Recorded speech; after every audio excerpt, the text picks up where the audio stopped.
Hello all, welcome back. This is your second class on error detection series, and in the first class we discussed 40 questions of the most difficult questions that have been asked in 2025 CGL exams.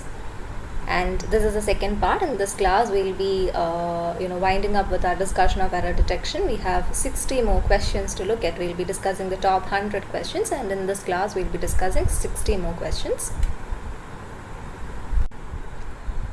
In the first part, our focus was on advanced concepts like the tenses, the voice, direct and indirect conversion. Then we had subject-verb agreement, the most confusing concepts, the most advanced, the most difficult concepts. All of these were the focus of the questions that were discussed in the first part. So those of you who haven't watched the first part, please do go and watch it, because in this class we'll not be repeating any of the concepts that we discussed there, because it is, see, as you know, your exams are near, and there is not enough time for us to dwell on each and every topic and to repeat the same things in every video. So that is not what will be happening. We have already discussed 40 different concepts in the first class, and in this class we'll be discussing another 60 different concepts. Okay, so those of you who haven't watched it, please make sure that you watch the first part also, because in that class we have already discussed several of the difficult concepts. And in this class what we'll be doing is, in the first part of in the first half of this class, we'll be looking at again the difficult and the advanced concepts like subject verb agreement, certain other concepts related to adverbs, then conditionals, etc. And in the second half of this class we'll be looking at the different parts of speech, that is the basics of grammar. Okay. Nowadays you are being tested for your basic knowledge of grammar, which we actually tend to ignore. We put our focus, or we emphasize only on the difficult things. We only emphasize on the most difficult concepts, most advanced concepts, that we tend to forget the very basics of grammar. The very basics of grammar, like the different parts of speech, the basic structure of a sentence, all of these we tend to ignore. So in the second half of the class we'll be focusing on those basic concepts that have been repeatedly asked in the 2025 CGL exam. So if that pattern continues, you will also be tested for your basic grammar skills, basic knowledge of English grammar. Okay. So this is how we will be structuring the class. So in the first half, again, as I told you, the advanced concepts will be discussed, and in the second half we'll be moving on with the most basic yet most fundamental and most important concepts that you have to know regarding English grammar. Okay. So please do watch this class until the very end, because I can guarantee you that the 1 or 2 hours that you will be spending for this particular lecture will be very helpful to you. It will prove very fruitful to you, and when you sit in the examination hall, you will be able to recollect all the difficult concepts and all the simple, basic yet fundamental concepts that are necessary for the exam, necessary for answering that particular question. Okay, and thank you for your support for the first part. I saw all your comments. Thank you for the views, thank you for the comments. I'm very glad that I could help you. I'm very glad that I was of help to you. So I'll guarantee you that you will get the same results after watching this video too. Okay, so let's continue with our discussion. Here's your first question. Okay, so in this class, we'll only be discussing the meanings of the difficult questions, like the ones that are, difficult to comprehend. For the simple questions, we will not be, sitting and analyzing each and every word and its meaning. We don't have time for that. Your exams are near, and I know that your priority is just solving the question in as little time as possible, as quickly as possible. So that is what we'll be targeting. That is our priority in this session. But at the same time, those questions which might be difficult for at least a few people to comprehend, I'll also be telling you the meaning of those sentences. Okay. So here's your first question of the day and the 41st question of the series. Much of what appears to be coordination among the regulatory bodies and private stakeholders are, in fact, coincidental overlaps caused by differing mandates. So what is the sentence telling you? See, now you can pause here and you can try to find out the error. And once you find out the error, you can, play the video again and see if you have analyzed it correctly, if you have answered the question correctly. Okay, so after each time after I read the question, you can pause and you can find out the answer and then play it again. Okay, so what is this? What does the sentence mean? See, much of what appears to be coordination among the regulatory bodies and private stakeholders. So the thing is, what they're trying to convey is that there appears to be some kind of a coordination or a teamwork between regulatory bodies and private companies. Regulatory bodies may be those that are operated by the government.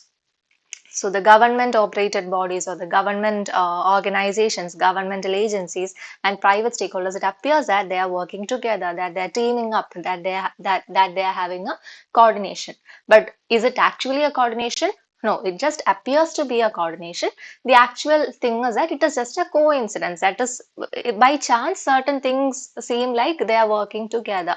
It is not the actual thing. So it is a coincidence. It is a chance that they look like they are working together. So that is the meaning of the sentence.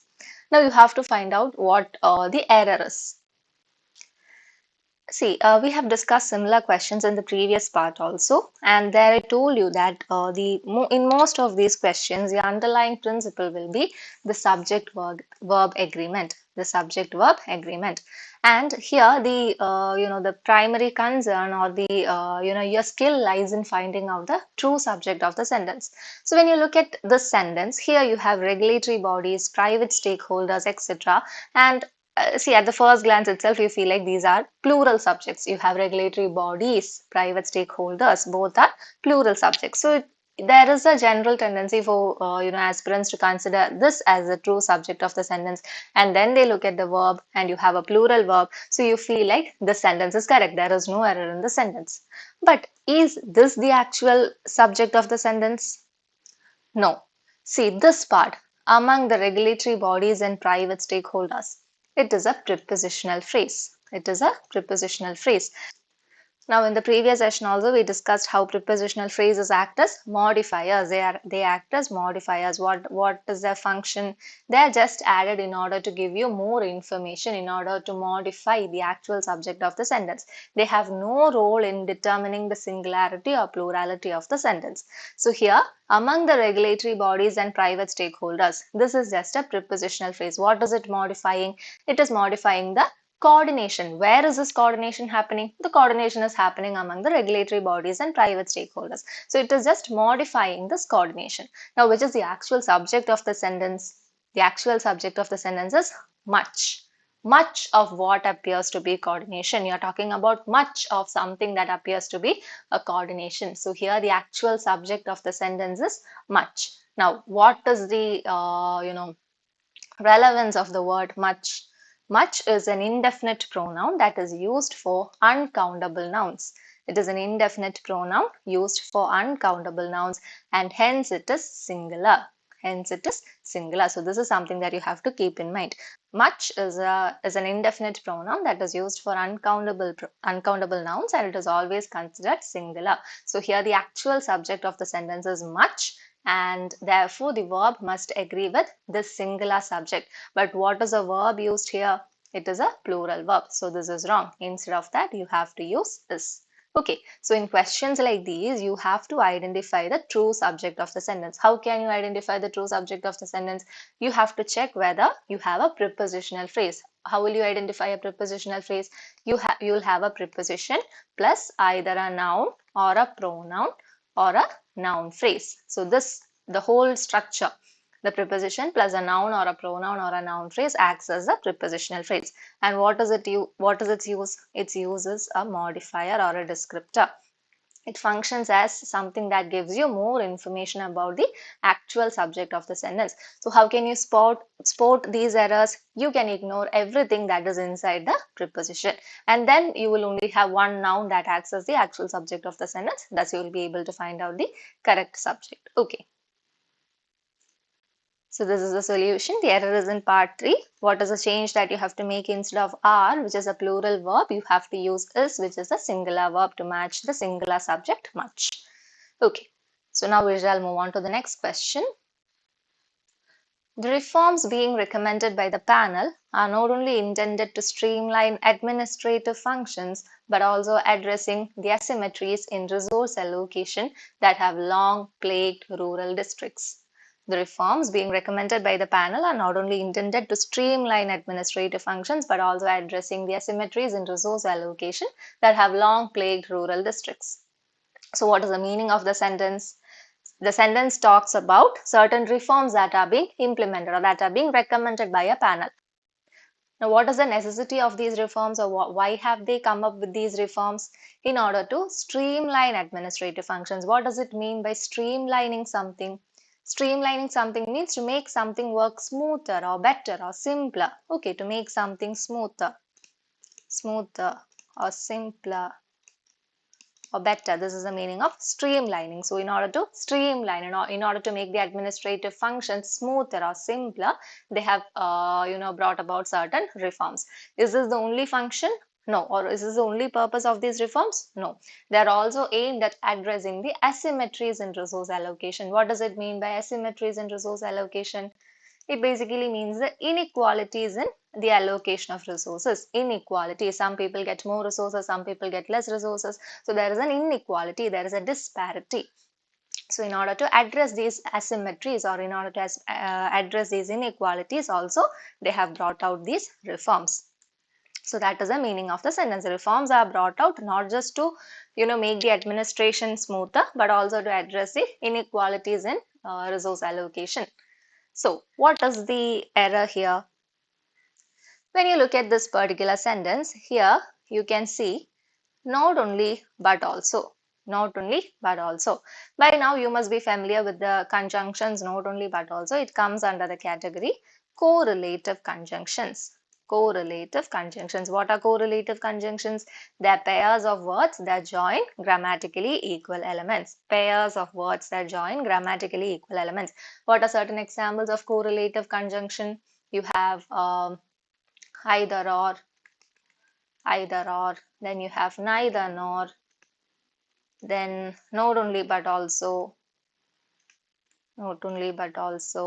then you have both and, all these are examples of correlative conjunctions. They are pairs of words, they come in pairs. And they join grammatically equal elements. What does it mean by joining grammatically equal elements? If you have a noun that is placed after either, then the word that is placed after or should also be a noun. If you are placing a noun phrase on one side, then you have to use a noun phrase on the other side also. If you are using a prepositional phrase on one side, you have to use the prepositional phrase on the other side also. So with each pair of words, with each word, you have to use the same element. Or if on one side you have a verb clause, on the other side also it should be a verb clause. So there should be a parallelism, or they should join grammatically equal elements. Now coming back to the question, this is the first part of the correlative conjunction. You have not only. Now when you look at this part of the sentence, here you can see not only intended to streamline. Now what structure is to streamline? It is an infinitive. It is a to infinitive. Why is it a to infinitive? Because here you have to and then V1, 2 plus V1 structure. So after not only, you have a to infinitive structure. Now look at the part after but also. After but also you have addressing. Which is a participial phrase. Addressing the asymmetries. It is a participial phrase. So on one side you have infinitive, but on the other side you have a participial phrase. Is it correct? No. I told you there should be a parallelism. There should be a parallelism in correlative conjunctions, which is not happening in this sentence. So how will you replace it? Or how will you rewrite it? Instead of addressing, this is wrong. Instead of addressing, you write to address. To address. So now you have the to infinitive structure, or the 2 plus V1 structure. So what is the solution of the sentence? You have but also to address the asymmetries. Why is it so? Because elements connected by any correlative conjunction must share identical grammatical form. If on one side you have the infinitive structure, on the other side also you should have an infinitive structure. Now this is applicable to all correlative conjunctions. Okay. So that is about this particular question. Okay, so here's your next question. That none of the representatives found the proposal viable is less surprising than the fact that neither the chairperson nor the legal counsel were briefed beforehand. Now, what is the meaning of viable here? Viable means, in this context, viable means something that is practical or useful, or something that can be implemented.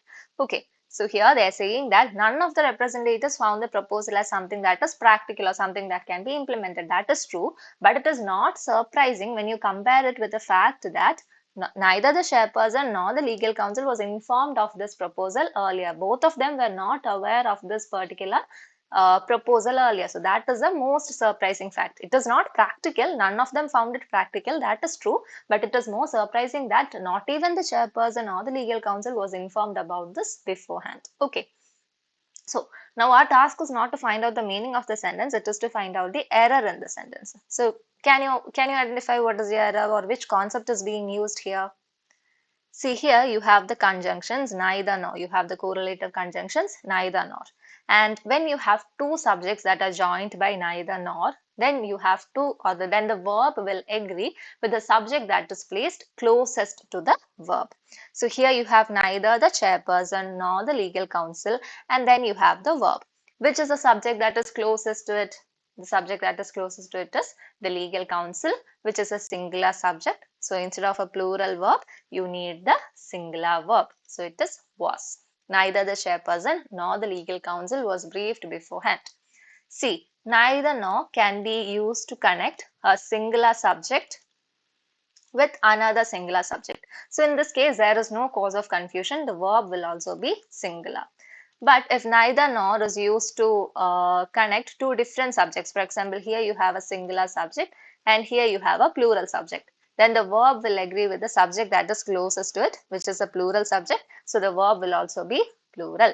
If the order is reversed, if after neither you have a plural subject and after nor you have a singular subject, then the verb must be singular. So whatever the verb will depend on the subject that is placed closest to it. Now this is also applicable to conjunctions like either or, not only but also, etc. Not only but also, etc. Okay, so this is something that you have to keep in mind. When you have two different subjects that are joined by neither nor, then the verb will agree with the subject that is placed closest to it. Okay, so that is about this question. This is the explanation. Okay, so here's the next question. It was not merely the fragmentation of administrative jurisdictions across sectors that disrupted cohesive governance, but the inertia embedded in overlapping regulatory mandates, which, though designed to safeguard institutional autonomy, ends up paralyzing interdepartmental responsiveness altogether. So, see, in this particular question, there is a high chance that students will try to skip this question, especially in the 2025 CGL. You did not have time limit for each sections. So, since you had to complete each section at as quickly as possible and move on to much time-consuming sections like maths and reasoning, it is only natural that students have the tendency to skip this question, to do this question at last if you get the time. But let me tell you something. Why is it that you skip this question? Or why is it that you keep this question for attempting it later? Because the sentence is comparatively longer. See here itself, you have the sentence extending up to 6 to 7 lines. One single sentence that extends up to 6 to 7 lines, which means that there are a lot of words in the sentence, there are a lot of phrases in the sentence, there are a lot of clauses in the sentence. So it will make the sentence a little bit more difficult to comprehend. Now let me ask you, is this reading comprehension part? No, this is an error detection question, which means that your knowledge of grammar is being tested. Your skill at noticing the grammar mistakes is being tested here. So it is not necessary for you to identify or to understand the meaning of what the sentence is trying to convey. Now, how can you find out the grammar if you are not able to find out the meaning of the sentence? It is simple. See, when you look at this particular sentence, when you read this particular sentence, you can see that all the verbs here. See, for example, here you have it was not. So was is a verb here. Then you have that disrupted cohesive governance. Again, disrupted is another verb. But the inertia embedded is another verb, which though designed to safeguard, designed is another verb. Then ends up paralyzing, ends is another verb. So you have many verbs in the sentence. And if you notice the pattern of these verbs, all the verbs except ends are in the past tense. All the verbs except ends are in the past tense. And what is the tense of the verb ends? It is in the simple present tense. It is in the simple present tense or the present tense. So what is the error? The error is in part 4. If all the other verbs are in the past tense, then this should also be in the past tense. So you can simply say that the error is in part 4. Instead of ends, it should be ended. It should be ended. Did you read the question? Did you find out the meaning of the question? No. You just simply notice the pattern of the verbs used in the sentence. All the verbs are in the past except for ends, which is in the present tense. So you simply find out that that is a part that contains the error, and how can you rewrite it? It has to be changed to ended, which is the past tense. So this is how you actually answer an error detection question. You must know that here it is not your comprehensive ability that is being tested. Here it is your grammar that is being tested. Here it is your skill at noticing the mistakes in a sentence that is being tested. You are not tested for your knowledge of vocabulary. You are not tested for your knowledge of understanding the meaning. So when you answer the question, keep this thing in mind. Why am I answering the question, or why did the examiner put this particular question? And if you are able to find out the answer to that why, then you will be able to find out the meaning of, find out the answer of that particular question too. Okay. So since this is a revision class, I'll tell you the meaning of this question also. So here, simply what the sentence means, that what the question means is that, see, there are two factors that disrupts or that interrupts the actual smooth functioning of the body or the smooth governance of the body. What are these two factors? The first is that the entire body is split into too many separate different departments. There is a fragmentation of jurisdiction. What is the meaning of fragmentation of jurisdiction? The main function or the single function has been divided or has been split into different separate departments or separate groups. Okay, so that is one of the reasons why there is no smooth governance. And the second reason is that the same rules that are meant to protect each department's independence actually stops them from working together. Okay, we already said that the same one single duty has been split into different departments.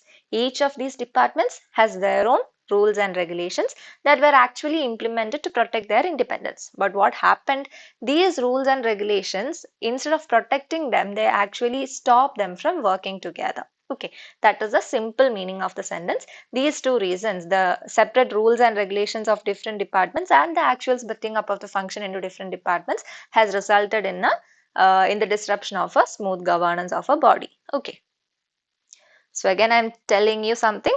When you face such questions, if you see such long questions, if you're not able to find out the meaning also, do not skip the question. Try to see if there is a subject verb agreement or if there is an irregularity in the use of tense structures, because that is what is being tested in these questions. Okay. So now we shall move on to the next one. The investigation's findings, alarming in both scope and content, prompted responses not just from the agencies concerned, but also from the auditors who report they were never granted access to critical records. The investigation's findings, alarming in both scope and content, prompted responses not just from the agencies concerned, but also from the auditors who report that they were never granted access to critical records. What is the error here? See, in the second part of the sentence, you can see that it is actually a reported speech. The auditors who report they were never granted. The auditors said they were never granted access to critical records, and that is being used in the indirect speech here. And when you have an indirect speech and you have a reporting verb, then you have to use the structure that. You have to use the structure that. See the explanation I have given. The verb reported is a reporting verb. The verb say, the verb told. All these are also examples of reporting verbs. See, when you convert a direct speech to indirect speech, we say she said that, she said that, she told that, she told that, she reported that, reported that. Okay, so all these are reporting verbs, and when you want to express it in the indirect speech or in the past tense, what will you do? It requires an object to complete its meaning, and the word that acts as a bridge that connects the auditor's action here to the object that they were never granted access. So here, see, you simply have to remember that in this particular question, report is a reporting verb. And when you want to, use it in the indirect speech structure, you have to use a structure that. So how will you change it? But also from the auditors who reported that. Also from the auditors who reported that they were never granted access to critical records. So here the concept is that the reporting verbs, when you want to express it in the past context or when you want to express it in the indirect context, you have to take the past tense of the verb as well as use a conjunction that in order to link the verb to the object. Okay, so that is the error in this particular question. Next question. Were he to have responded promptly, the crisis could have been averted far earlier than it ultimately was, saving valuable diplomatic capital. Were he to have responded promptly, the crisis could have been averted far earlier than it ultimately was, saving valuable diplomatic capital. So if you take a close look at the sentence, see here you can see the crisis could have been. Could have been. When do you use the structure could have been? Could have been. It is used in the third conditional. The third conditional. We already discussed about the different conditionals in the first part of the series. If there is somebody who hasn't watched the first part, please do go and watch it. There I have already talked about the different conditionals. Okay. So the third conditional talks about impossible conditions in the past. Impossible conditions in the past. So when you have impossible conditions in the past, when you're talking about a condition that happened in the past and that is impossible, then you make use of the structure could have been. And in the third conditional could have been, how will you start the main clause? How will you start the main clause or the if clause? You will say had plus subject plus V3. Had plus subject plus V3. Or you can say if plus subject plus had plus V3. If plus subject plus had plus V3. When do you use had plus subject plus V3? When you want the inverted structure. When you want the inverted structure. And in the standard structure it is if plus subject plus had plus V3. If plus subject plus had plus V3. This is the standard structure and this is the inverted structure. So in this sentence here they have already given you in the inverted structure. But this inversion where he to have responded, this is not the third conditional structure. So in order to replace it as third conditional, what will you do? You will say had he responded promptly. Had he responded promptly. This is the correct structure of the sentence. How did we identify that? Because we saw the structure could have been. Could have been is used in the third conditional when you want to refer to an impossible condition that happened in the past. And in that case, in order to indicate the third conditional, the main clause should be in the inverted structure had plus subject plus V3. Now, if you are using the standard structure, you can simply write if he had responded promptly. If he had responded promptly, that is the standard structure. Okay, so keep this in mind. Now, when do we use where plus subject plus 2 plus V1 structure? Where plus subject plus 2 plus V1 structure? It is used for present or future hypothetical conditions. Present or future hypothetical conditions. Okay, so now we shall move on to the next question.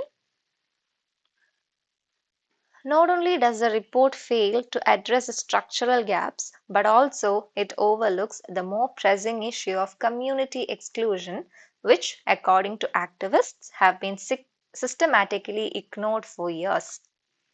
Not only does the report fail to address the structural gaps, but also it overlooks the more pressing issue of community exclusion, which, according to activists, have been systematically ignored for years.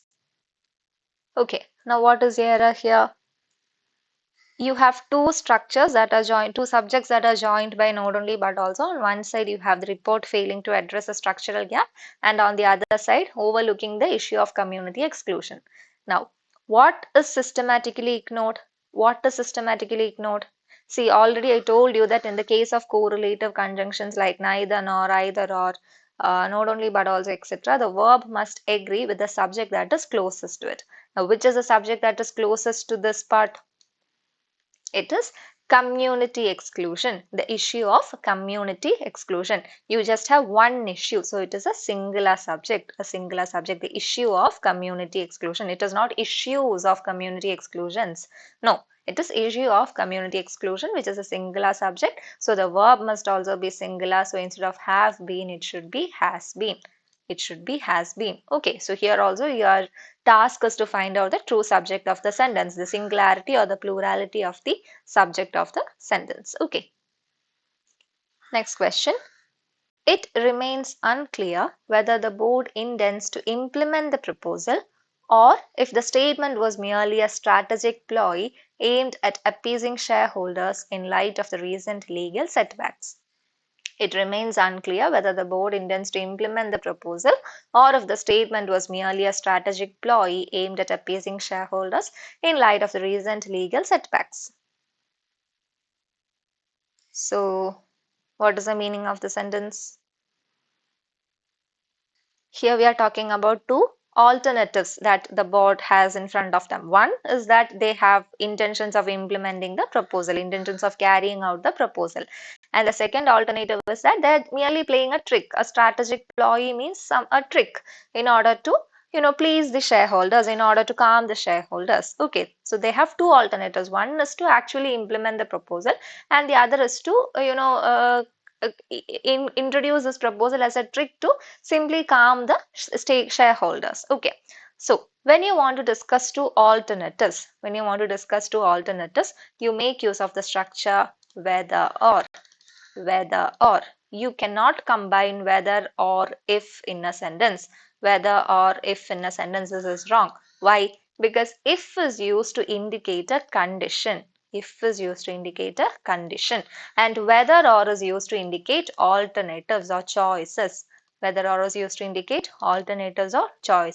So here you can see the first alternative, the board intends to implement the proposal. It is added with whether, and the next part of the sentence, or if the statement was, it is wrong. You should not use if here. It should simply be whether or. It should simply be whether or. In order to indicate alternatives or choices, you have to use the structure whether or, and you cannot combine if with this structure because if is used to indicate a condition. Okay. So here's yet another long question. So again, as I told you before, even if you are not able to find out the meaning of the sentence, try to see if you can use any of the rules that you have studied in this question. Do not waste time trying to find out the meaning. Just try to see it as analytically and implement the rules that you have already studied here. So the presumption not that the policies themselves were ill-conceived, but rather that their rhetorical framing, laden with abstractions alien to grassroots discourse, have contributed more to civic apathy than implementation failures per se, reflects a deeper institutional detachment than previously acknowledged. The presumption, not that the policies themselves were ill-conceived, but rather that the rhetorical framing laden with abstractions alien to grassroots discourse have contributed more to civic apathy than implementation failures per se, reflects a deeper institutional detachment than previously acknowledged. Okay, so let me tell you something. See, if I am to, exclude this much part of the sentence, okay, this part of the sentence, I'm simply stating the sentences. The presumption have contributed more to civic apathy than implementation failures, reflects a deeper institutional detachment than previously acknowledged. Isn't the meaning of the sentence same? Whatever is placed between these two commas or between these comma and this particular hyphen is a modifier. It is a modifier. Why?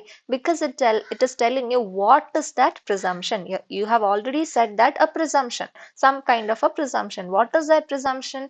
That is what is being described within these two brackets. That is what is being described by the words that are placed within these two brackets. So this is simply the modifier. What can you do? You can simply eliminate that part of the sentence. You can simply read the sentence as a presumption have contributed more to civic apathy. If you want to know what kind of presumption they're talking about, then this is relevant. But to find out the error in the sentence, you do not have or you do not need all these words. You simply want to find out the subject. So what is the subject here? The subject is presumption. Which subject is here? Is it singular or a plural subject? It is a singular subject. Now, which is a verb that is used here? The verb is a plural verb. So this is wrong. Instead, you should use has contributed.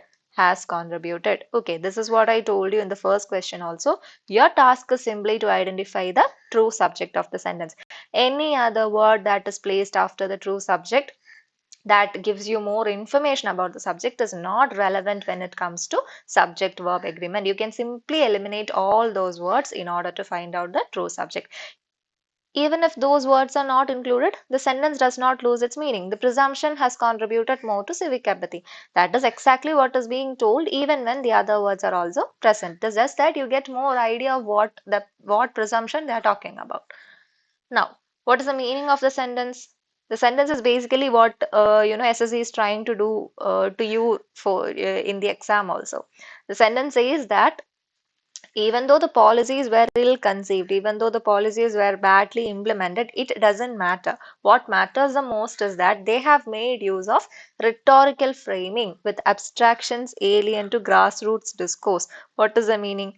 It simply means that they use overly complicated language. Overly complicated language. So these policies, instead of using simple words that ordinary citizens can understand, they have made use of several complicated words and vocabulary so that people, they even if they sit and try to understand what is being discussed in those policies, they're not able to. So what do? They just don't care what the policies are saying. So even though the policies were ill conceived or badly implemented, it doesn't matter. Why? Because people are not able to understand the overly complicated language that they're using in these policies. So that is exactly what SSC is also trying to do to you. They are using very complicated words, they're using very complicated phrases in order to confuse you, because they know that you have already studied subject verb agreement. They know that all the aspirants that are attempting the exam are familiar with the rule that a singular subject must follow a singular verb, a plural subject must follow a plural verb. But if they simply give you a sentence like this, the presumption has contributed more to civic apathy, then every person, everybody attending the exam will definitely be able to answer the question. But instead of that, what do they want to do? They want to eliminate the maximum number of aspirants. So for that, they use complicated language. They use unnecessary words and phrases in order to complicate the question, in order to confuse the aspirant. That is exactly what is being discussed in this question also. So you just have to identify the true subject, remove all the other words that are not necessary, and then you can apply the subject verb agreement rules. Okay. Next question. Little did the committee knew about the hidden liabilities when it approved the merger late last quarter. Little did the committee knew about the hidden liabilities when it approved the merger late last quarter. Do you know what is the error here? See, did. Did is an auxiliary verb that is already in the past tense. It is the past form of do. It is the past form of do. So the word did, the verb did itself indicates the past tense.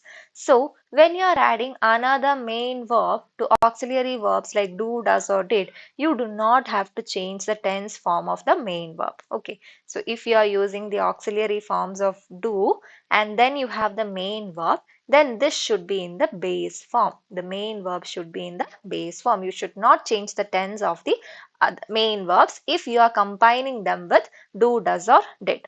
So here did is always in the past tense. So any other verb that is combined with the verb did should be in the base form. So instead of knew, it should be know. Instead of new, it should be no. No. Okay. So do, does, did always take the base form of the verb. Never change the tense structure of the main verb. Okay. So little did the committee know about the hidden liabilities when it approved the merger late last quarter. So keep this in mind. When you have the auxiliary verb do, does or did, never change the tense form of the main verb. It is always in the base form. Okay. So this is the solution. Next question. Rarely had the court encountered a petition so devoid of legal merit, nor so conspicuously intended to attract media attention rather than judicial remedy. Rarely had the court encountered a petition so devoid of legal merit, nor so conspicuously intended to attract media attention rather than judicial remedy. Okay, so whenever you see such sentences which contains words like rarely, barely, scarcely, hardly, etc. Whenever you see sentences that contains rarely, barely, scarcely, hardly, etc., you must remember that they are already in the negative form. They are already in the negative form. They have an inherent negative meaning. So you will never use other negative words along with it. Never use other negative words along with it. Okay, so when you have words like rarely, barely, scarcely, hardly, etc., you must remember that they're inherently negative. They already carry a negative meaning along with them. So we should never combine them with other negative words. Then it will create a double negative meaning, which will, eventually cancel out the negation. So in this sentence, if you see here, you have rarely. Rarely had the court encountered a petition. And then you have the word nor. Then you have the word nor. Now, nor is a word that negates the alternatives, that negates alternatives or negates options or choices. Okay, so nor is also another negative word. So you cannot combine them with rarely. You cannot combine them with rarely. You can combine it with neither. You can combine it with neither. This is perfectly acceptable. But you cannot combine it with another word like rarely, barely, scarcely, hardly, etc. So here the error is in the use of nor. Instead, you should simply say or. You should simply say or so obviously, or so conspicuously. Okay, because so or so or so. This is an acceptable pair. This is an acceptable pair that gives you two options, that discusses two options, or that discusses two alternatives. This is a perfectly acceptable pair, but this is not. Okay, you cannot use rarely nor together, or you cannot use nor so together. Okay. So what is the meaning of the sentence? The sentence says that the court has never ever seen such a petition that has, that does not have a legal value, and also it is just created to attract and media attention, to to create publicity. So it does not have any legal value. That is one option or one alternative, and the other one is that it is created just to attract media attention or just to attract publicity. So you are talking about two alternatives, two possible alternatives. You are not negating it, you are giving two possible alternatives. So you cannot use nor, it should simply be or so, or so. Okay. Next question. The training program was designed to make the employees capable to handle complex queries efficiently in customer support operations. The training program was designed to make the employees capable to handle complex queries efficiently in customer support operations. Now, here, what is the concept? It is fixed preposition. Fixed preposition. You must already be familiar with this concept. There are certain verbs, there are certain words that are always associated with a particular preposition. For example, you have aware of. Aware of. Aware is always associated with of. What does it mean? To be informed about something. Okay, to have a knowledge about something. So that is aware of. Then you have, what is another example for a fixed preposition? Then you have consist of, consist of, consist of. Consist is always associated with the preposition of. So these are certain examples of fixed prepositions. And here you have capable, capable. So if you want to indicate the ability to do something, ability to, if you are saying that you have the ability to do something, then you have to make use of the fixed preposition capable of doing something, capable of doing something. So here you should use capable of V1 plus ing form, capable of V1 plus ing form. So here instead of using capable of, they have used capable to, so that is one error. And instead of using the ing form of the verb, they have used the to infinitive basically. So here it is not to handle, it is capable of handling, capable of handling. Okay. So whenever you see the word capable and it signifies the meaning of the ability to do something, then you have to use the structure capable of plus V1 plus ing. Capable of plus V1 plus ing. Okay. Now next question. So intense was the resistance that the proposal not only failed but also faced with widespread criticism across institutional stakeholders. So intense was the resistance that the proposal not only failed but also faced with widespread criticism across institutional stakeholders. So here, face, face, face means to encounter. To encounter. Here phase means to encounter. It is not the noun phase, it is the verb phase, which means to encounter. And whenever you use the verb phase in the context of encountering something, you know that it is a transitive verb. Why is it a transitive verb? Because it always requires an object. You always encounter something. You always encounter something or someone. So face is a verb, that is a transitive verb that always requires an object. Now, we already studied that when you have a transitive verb, it directly requires an object. But if a preposition comes in between the verb and the object, then the object will naturally become that of the preposition. So how can you change it? You know that faced is a transitive verb here and it requires an object, but instead of that here they have used a preposition. So you have to eliminate it. The object must directly belong to the verb. So how can you eliminate it? You can simply say, so intense was the resistance that the proposal not only failed but also faced widespread criticism across institutional stakeholders. Okay. So here face means to encounter something or to encounter someone, and it is a transitive verb which takes a direct object. So you have to say faced widespread criticism. Okay.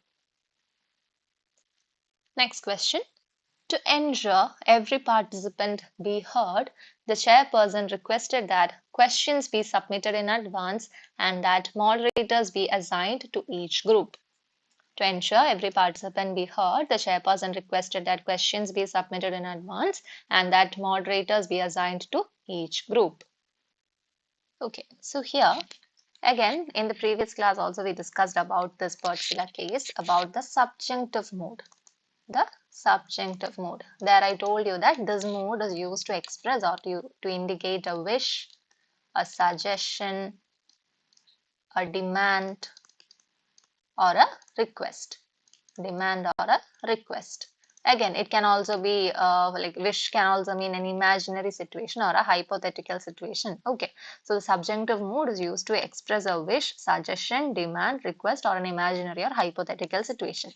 And how can you identify whether the mood of the sentence is in subjunctive case or not?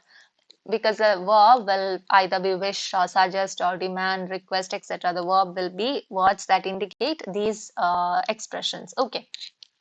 Now, if you have a subjunctive verb, what are the things that you have to keep in mind? If you have a subjunctive verb, then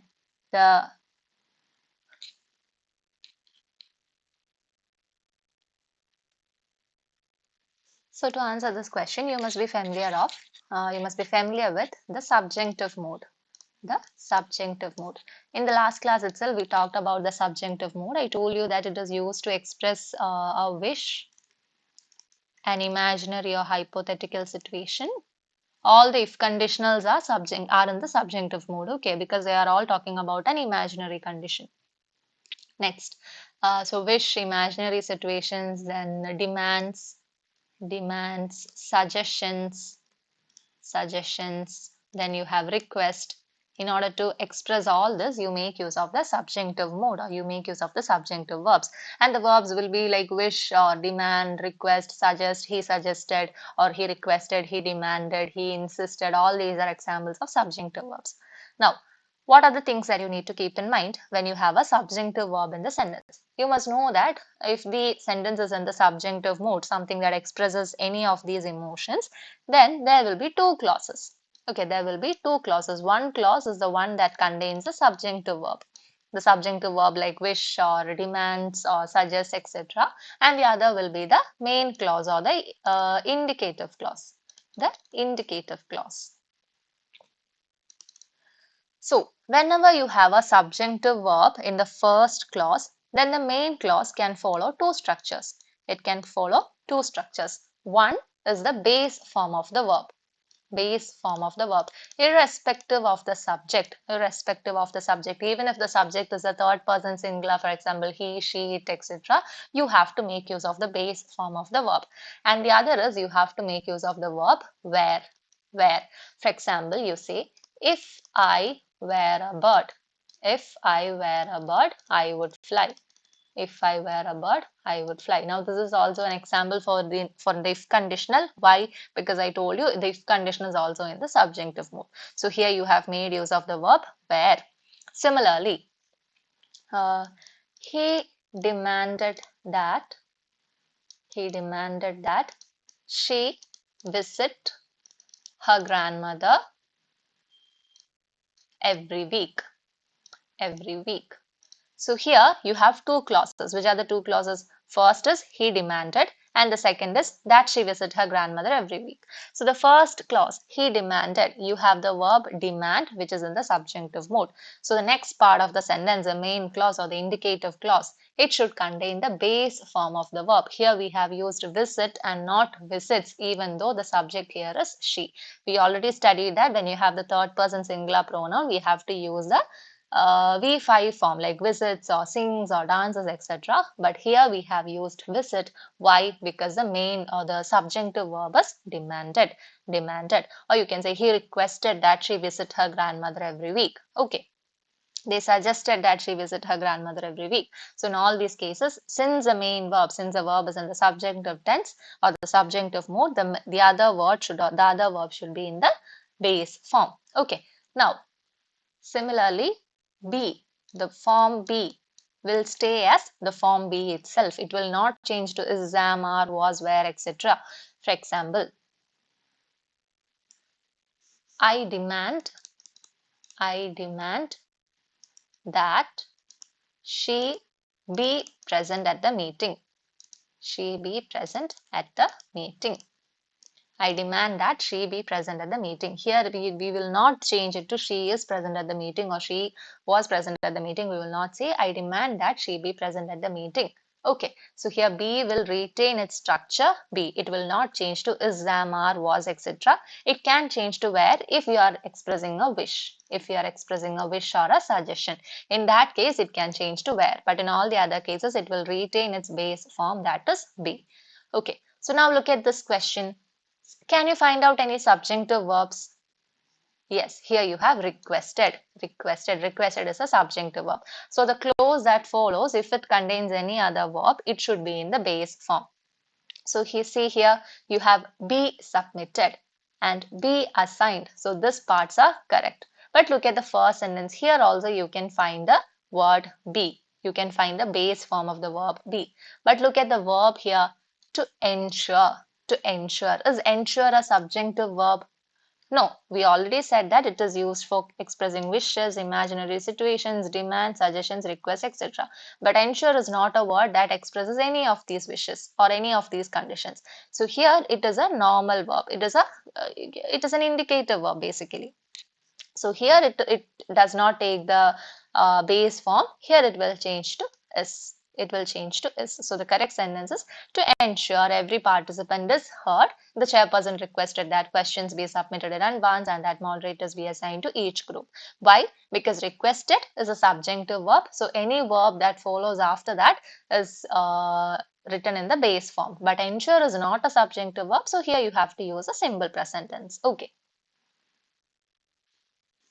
I'll give you other examples of the subjunctive verb. I wish I were rich. I wish I were rich. It was not I wish I was rich. It is I wish I were rich. Then you can say, if I were you. If I were you, I would take the job. If I were you, I would take the job. Again, this is the if conditional and also in the subjunctive mode. So you use the verb were. Now, since these are wishes, you can use the past form of were. But look at this sentence. I demand I demand that she is on time. I demand that she is on time. This is wrong. Why? Because demand is a verb that expresses the subjunctive mood. So the verb here must be in the base form, that is be. So you have to write it as I demand that she be on time. I demand that she be on time. Similarly, the teacher insists that he studies more. The teacher insists that he studies more. This is also wrong. Why?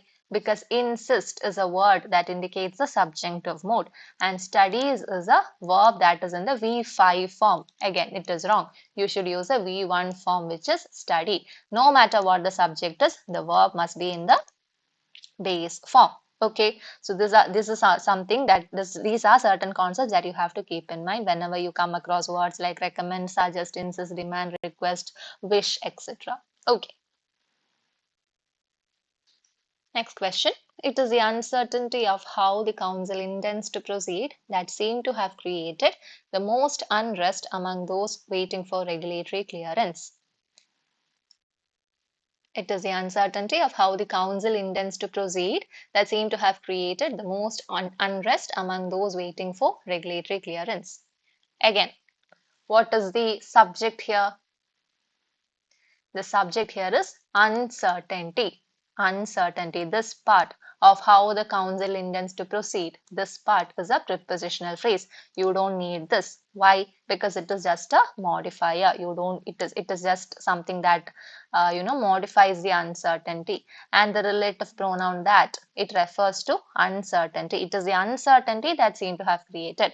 So that refers to uncertainty, which is the actual subject. And what kind of a subject is it? It is a singular subject. So the use of plural verb seem is wrong. Instead you will write seems. Seems. Okay. So you must check what this relative pronoun refers to. The relative, we already talked about antecedent. Antecedent of a relative pronoun. What is the antecedent of a relative pronoun? The noun that this pronoun refers back to. The noun that this pronoun refers back to, that is called the antecedent. So here that is a relative pronoun and it refers back to the subject, the uncertainty. What created the most unrest? The uncertainty created. So that refers to the antecedent of the relative pronoun, that is uncertainty, and that is the actual subject of the sentence. And since it is singular, the verb must also be singular. So the error is in part 2. Instead of seem, you should write seems. Okay. So relative pronoun that refers back to singular noun, the uncertainty, hence the verb must be singular. Next question. The protests, though peaceful in nature, were portrayed by official channels as instigated by external forces and ideologically driven groups. Instigated means? Instigated, what is the meaning of instigated? It simply means to cause, or to make something to happen. Okay, to cause or to begin or to provoke. That is the meaning of instigate. Okay, so though it was peaceful in nature, it was actually portrayed as caused or provoked by external forces. Again, very clear. The protest. What is being portrayed by official channels? The protest. This part is not necessary. The protest was portrayed, because protest is singular. There are many people that are involved in the protest, but the protest as a noun, it is a singular subject. So instead of where, it will be was. So the protest, though peaceful in nature, was portrayed by official channels as instigated by external forces and ideologically driven groups. Okay. Okay, so here's the next question. Most of the feedbacks received from senior scholars were overwhelmingly in favor of increasing emphasis on interdisciplinary research as opposed to segmented evaluation models.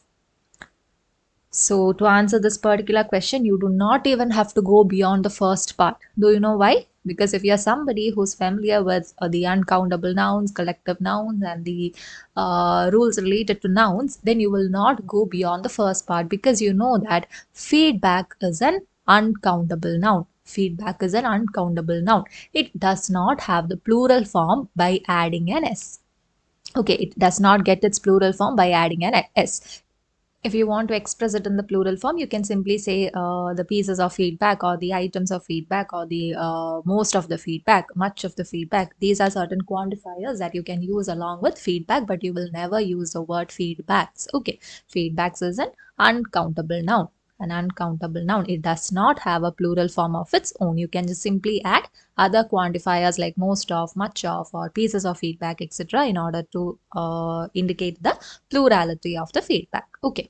So in this question, as soon as you see the word feedbacks, you can simply mark the answer as option 1. Option 1 is incorrect or part 1 is incorrect. Okay. Okay. So here's the next question.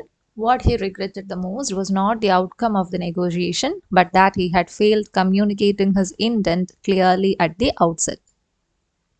So what is the error here?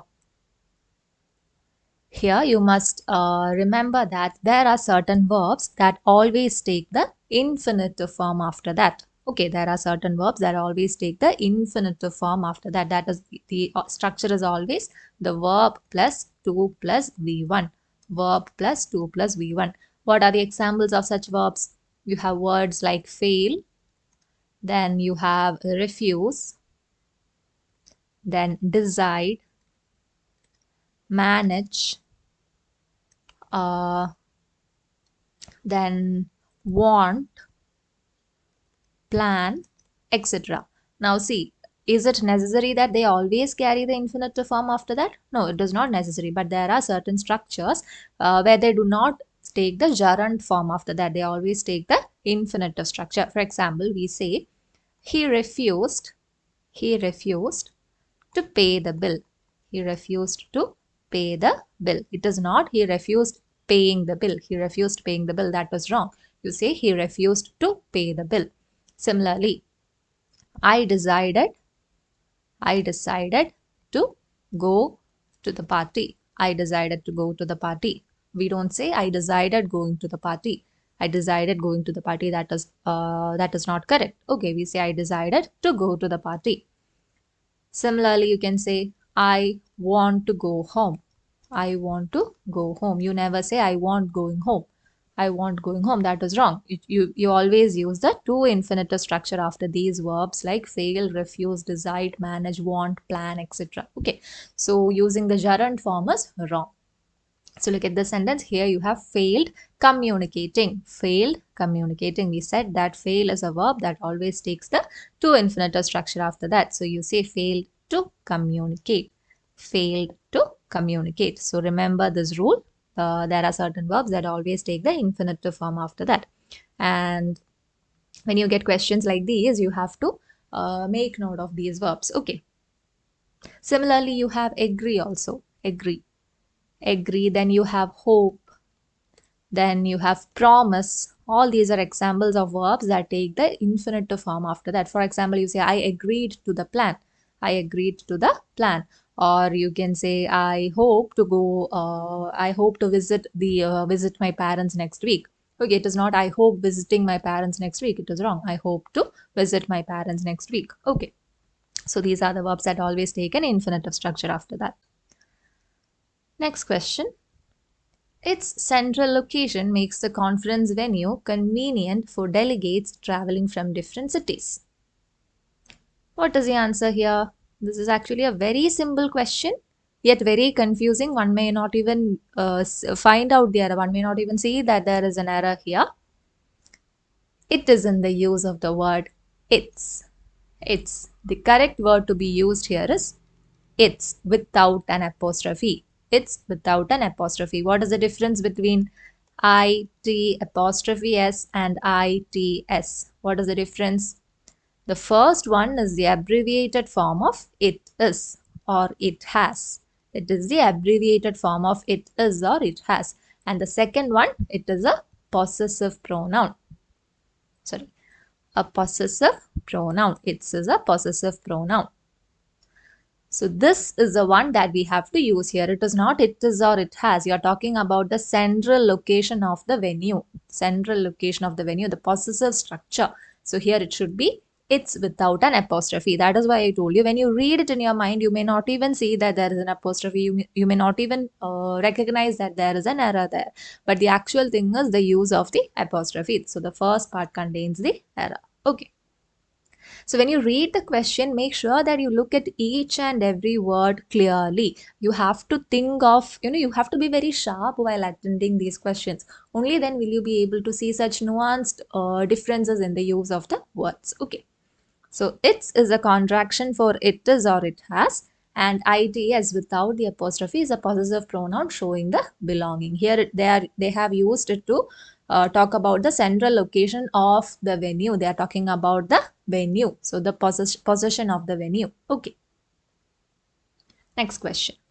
The symposium on autonomous systems underscored an urgent need of robust ethical frameworks to anticipate unforeseen consequences of machine decision making. The symposium on autonomous systems underscored an urgent need of robust ethical frameworks to anticipate unforeseen consequences of machine decision making. So what does symposium mean? Symposium simply means a conference or a summit or a meeting. Okay, so the conference on autonomous systems means automatic systems or artificial intelligence, etc. So the conference held that there is an urgent need of what? Robust ethical frameworks. What are ethical frameworks? A set of moral principles or moral rules, moral judgments.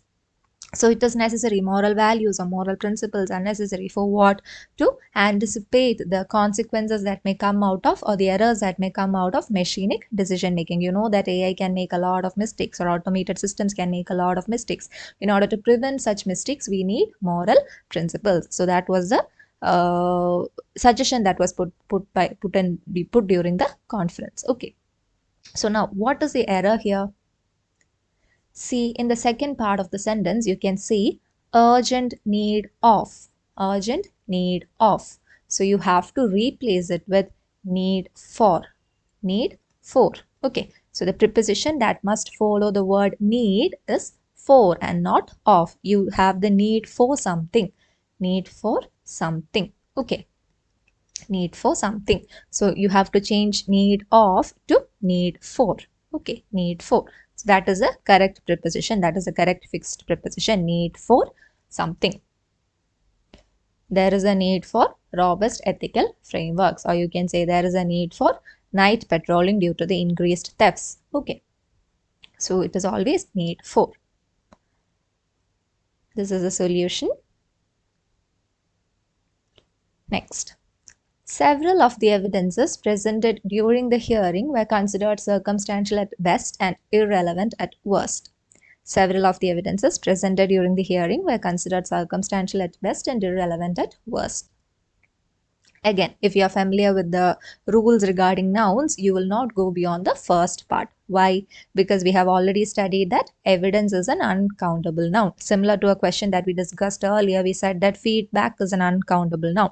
Similarly, you have evidence, which is an uncountable noun. Uncountable noun. What are certain other examples of uncountable noun? You have information. Information. Then you have advice. Advice. Then you have baggage.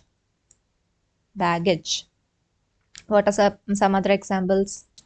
Then you have news. News. Then furniture. Furniture. Then paper.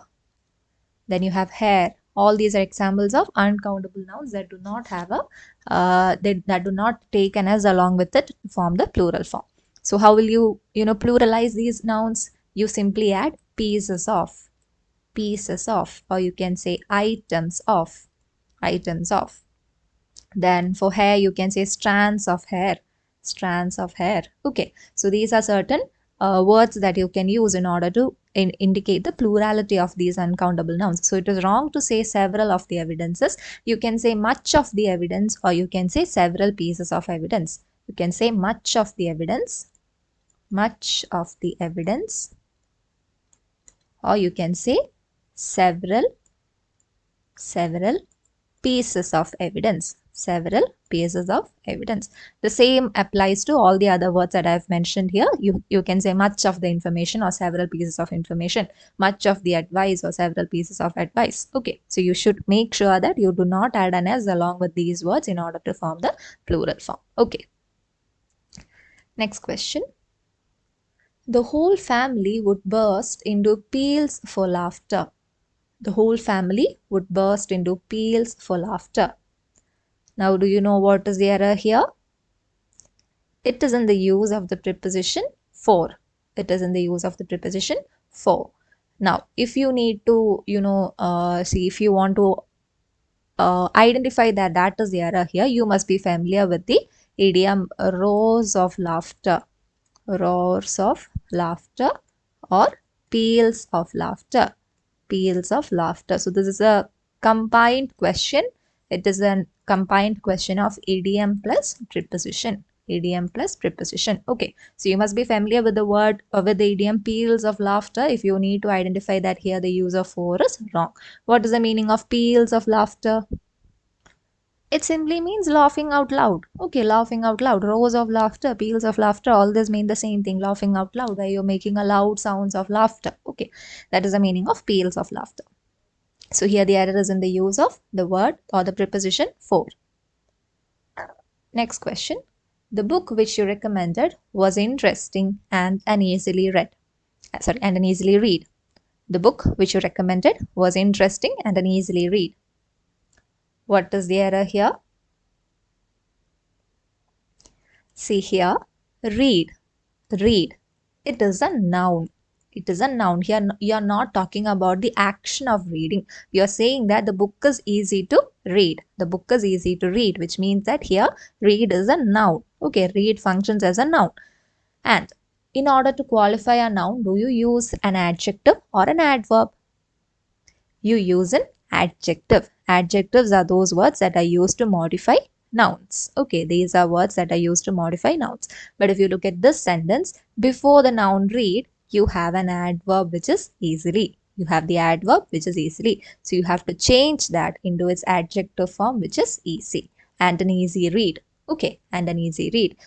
An easy read means something that is easy to read, something that is easy to complete, something that is easy to comprehend. That is the meaning of an easy read. Okay, an easy read.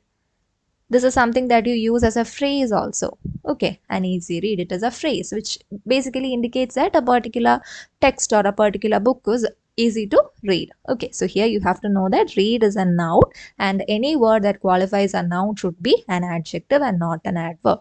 Okay. Next question. Despite of his low score in the test, he was able to pass the course. Despite of his low score in the test, he was able to pass the test. What is the error here? See, here you must remember that despite is equal to in spite of. Despite is equal to in spite of. Both of these are prepositions. Both of these are prepositions. But in the case of in spite, it is always followed by the preposition of. In spite is always followed by the preposition of. So it is a three-word preposition. Whereas despite is used as a one-word substitute for the words in spite of. Okay. Despite is a one-word substitute for in spite of. What does despite mean?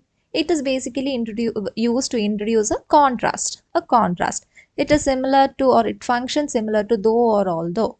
Though or although. Now, though or although are conjunctions and its functions are similar. Despite, though, although, all these functions are similar. They are used to introduce a contrast. But what do you have to keep in mind? You should know that despite is not followed by any other preposition. So this is wrong. At the same time, if the sentence was in spite of his low score in the test, then there is no error. Okay, in spite of and despite, both of these have the same meaning. Okay. Next question. The new policy has had a positive effect on the company's bottom line, but it has also caused some negative publicity. The new policy has had a positive effect on the company's bottom line, but it has also caused some negative publicity. Now it is very easy for a person who reads it, very clearly. You can easily find out the error. The error lies in part B. The error lies in part B. Here you have positive affect, which is wrong. It is positive effect. Why is it positive effect? What is the difference between affect and effect? Affect is a verb. Affect is a verb which means to influence. To influence. It indicates an action. It indicates an action. Okay. The tsunami affected the lives of many people. The tsunami affected the lives of many people. So here affect is a verb. It means that the tsunami influenced, it negatively influenced the lives of many people. So there is an action that is happening. At the same time, the effect of tsunami, the effect of tsunami was reflected on many people. On many people. The effect of tsunami was reflected on many people. So here effect is a noun. It tells you the result, or it conveys the meaning of a result or the impact or the consequence. Okay. So the effect of tsunami, the result of tsunami or the impact of tsunami was reflected on many people.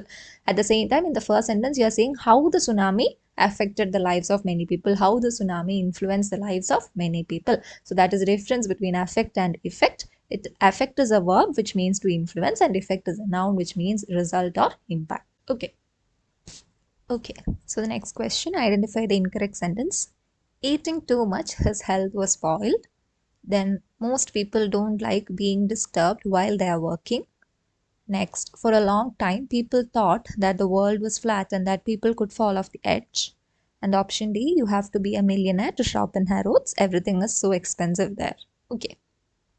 So look at the first sentence. In the first sentence, you have eating too much, his health was spoiled. Eating too much, his health was spoiled. Now, when you see the word eating, you know that it is a participle. It is a participle. It is a verb that ends in ing form, and it functions as a verb, so it is a participle. And you must have already studied participle phrases, and you know that these participle phrases act as modifiers. Participle phrases act as modifiers. Do they act as modifiers always? No. Sometimes they can act as modifiers. How can you identify that? See, when you ask the question who or what, you will get an answer. If they're acting as a modifier, when you ask the question who or what, you get an answer. So in this question, see, eating too much is a modifier. You are saying that his health was spoiled because of eating too much. But the problem with this sentence is that after a modifier, after a participle phrase, you need to have a subject. You need to have a subject. Because I already told you, when you ask who or what, you need to get an answer. And that answer will be the subject of that sentence. But in this sentence, if you see here, the subject, as the sentence is constructed, here the subject is his health. Now, when you ask the question who ate too much, or who was eating too much, the answer will be his health, which is wrong. His health cannot be eating too much, right? It is a consequence. Because he ate too much, his health was spoiled. So here the actual subject should be he. The actual subject should be he. Who was eating too much? He was eating too much, not his health. And as a result of his eating too much, his health was spoiled. Okay. So when you have a modifier, it must immediately be followed by the subject. Why? Because a modifier is introduced to give you more information about the subject, to give a description about the subject. That is why we are using a modifier. So if you have a modifier in a sentence, you must also have the subject. The subject must immediately follow it. But in this sentence, that subject is absent. So how can you rewrite it? You can either rewrite it as eating too much, he spoiled his health. Eating too much, he spoiled his health. Eating too much, he spoiled his health. So if the sentence is in this manner, when you ask who ate too much, you get the answer he. He ate too much. Or you can say, since he ate too much, his health was spoiled. Or because he ate too much, his health was spoiled. There are two ways of constructing the sentence. If you want to retain the modifier, you can say eating too much, he spoiled his health. But if you can change the first part, you can simply say because he ate too much, or since he ate too much, his health was spoiled. Okay. Now, what are some other examples of these modifiers? Barking loudly. barking loudly. The dog chased the cat. The dog chased the cat. Barking loudly, the dog chased the cat. So here they are talking about the action done by the dog. What is the dog doing? The dog is barking loudly as it is chasing the cat. Or who barked loudly? The dog barked loudly. Okay, so this is one example of a participle phrase acting as a modifier. Similarly, you can say walking down the road, walking down the road. I saw a beautiful lake. I saw a beautiful lake. So here also you have the participle phrase. It starts with the participle walking down the road. Who was walking down the road? I was walking down the road, and while I was walking down the road, I saw a beautiful lake. See, even if you eliminate this portion, this remaining part of the sentence has a meaning of its own. So walking down the road, I saw a beautiful lake, or I saw a beautiful bird, or I saw a beautiful woman, or a beautiful man. Okay, so whatever it is, here you have a participle phrase, and then immediately after the participle phrase, you need to have the subject. Okay, so that is the error in this sentence. Next question. Again, you have to identify the incorrect statement.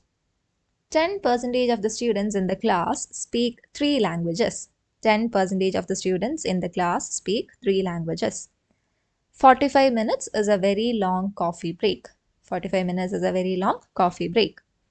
His advice was perfect for the situation. Then, the academic committee were undivided in their decision to hire the new staff. Which is the incorrect statement? See, in the first sentence, you have 10% of the students. 10% of the students. See, the students is plural, and 10% of the students will also be a plural number. So here the correct verb is speak. Here you have a plural subject, and here you have the plural verb. So this is correct. Next question. 45 minutes is a very long coffee break. Now this is also something that we study in nouns. When any noun is preceded by exact numerical, an exact number, then it can be considered as a singular subject, and then we have the singular verb. Okay, so 45 minutes is singular. We consider it as a single unit. Okay. Even though there are 45 different minutes in that unit, 45 minutes is considered as a single unit because it is preceded by a precise number, by a definite number. See, we say 10 kilometers is a long distance to walk, right? So 45 minutes is a very long coffee break. Here also 45 minutes is a single subject, or it is considered as a single unit. Therefore, the subject and the verb agrees with each other. Next, his advice was perfect for the situation. His advice was perfect for the situation. Again, this is also correct. Next, the academic committee were undivided in their decision to hire the new staff. See, we know that words like committee, jury, etc. are collective nouns. Words like committee, jury, etc. are collective nouns. So you consider them as a single subject. But they can be considered as plural subjects when they are divided in their opinion. When you want to consider them as, when you want to split them into different groups, or when you want to say that they are divided in their opinion, then you can consider them as a plural subject. For example, you can say the jury were divided in their verdict. The jury were divided in their verdict. What does that mean? See, if the jury consisted of 5 judges, 2 of them agreed with something and 3 of them disagreed with the verdict. So here the 5-member jury is split into 2 groups. In that case, you can consider it as a plural subject, and then you can use a plural verb. But in all the other cases, when they are unanimously in agreement with something, when they are undivided in their agreement with something, then you have to consider them as a single subject. So it must be followed by the singular verb. So here look at the sentence. The academic committee was undivided. So you know that they act as a single entity, they act as a single unit, or they act as a collective noun. So here the use of where is wrong. Instead of where, it should be was. So the incorrect statement is option D, or statement D. Okay. So here's your next question. When asked why students had enrolled in the geometry class, 85% of them saw it as essentials. Now, it is not a very confusing question. See, what is this it referring to? What is it? It refers to the geometry class. It refers to the geometry class, which is a singular noun. Which is a singular noun. So the use of essentials is wrong. You have to change it into the singular form, which is essential. Essential. Okay, because there is a single thing. And what is the meaning of essential? Essential is something that is important, that is relevant. Okay. So here the it refers to one single thing, one single class, which is the geometry class. And instead of using essentials, which is a plural noun, you have to use essential. Now here essential also works as an adjective. Why? Because they're describing the geometry class. How important is the geometry class? 85% of them. So it is important, or so it is essential. So it can also function as an adjective. Okay. So anyway, it has to be in the singular form. It has to be in the singular form because you are referring to a single class, single subject. Okay. Now, if you had more than one subject here, for example, you can say um, food and shelter. Food and shelter are basic essentials. Food and shelter are basic essentials. Here you can use essentials. Why? Because you are referring to two different things. You are referring to two different things. You need food, you need shelter. Both of them are important. So you say both of them are basic essentials. But geometry class is essential because it is a single thing. Okay. Next question. If she be found guilty of any misconduct during her tenure, the disciplinary committee reserves the right to withhold her pending dues or initiate further legal action. If she be found guilty of any misconduct during her tenure, the disciplinary committee reserves the right to withhold her pending dues or initiate further legal action. What is the error here? So again, here you have to be aware of the different conditionals. You have 4 conditionals and you have to be aware of the different conditionals. So again, I discussed this in detail in the first part of error detection. Please go and watch that video. I'll just brief it here. You have type 0, which is general truth. Okay, general truth or general statements, facts, etc. Then you have type 1 conditional. Type 1 conditional, which is real future possibilities. Real future possibility, something that can happen in the future. Okay, it is a possible thing. Then you have type 2, which is unreal or imaginary situations. Unreal or imaginary situations in the present or future. Unreal or imaginary situations in the present or future.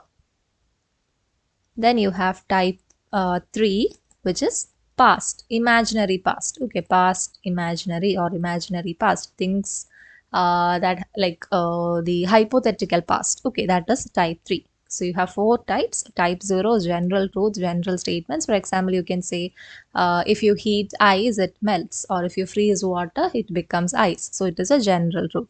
Then you have type 1, which is real future possibility, something that can happen in the future. For example, you can say if it rains tomorrow, I will stay at home. Then you have type 2 conditional, which refers to the unreal or imaginary situations in the present or future. For example, you can say, if I won the lottery, I would buy a car.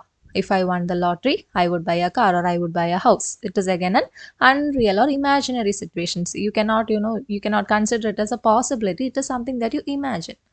Then again, type 3, you have past regrets or imaginary past. For example, you can say, if I had studied harder, I would have passed the exam. This one we already looked at in another question where we looked at could have been. And then we modified the other clause. Okay. So coming back, here when you read the sentence, which of these conditions are they talking about? Is it a general truth? Is it a future possibility? Is it an unreal possibility? Sorry, unreal situation, or is it a past, imaginary past situation? So when you look at the sentence closely, you can see that it is either a general truth or a future possibility. It is never an unreal or imaginary situation. It is not an imaginary past situation. So this too you can eliminate. But you have to choose between general truth and real future possibility. See, any person who is found guilty of any misconduct or any illegal activities or any malpractice that they do during their work, the disciplinary committee will have the right to take legal action against them. So that is a general truth. It can also be considered as a future possibility. So how will you identify which of these conditions does this question come in?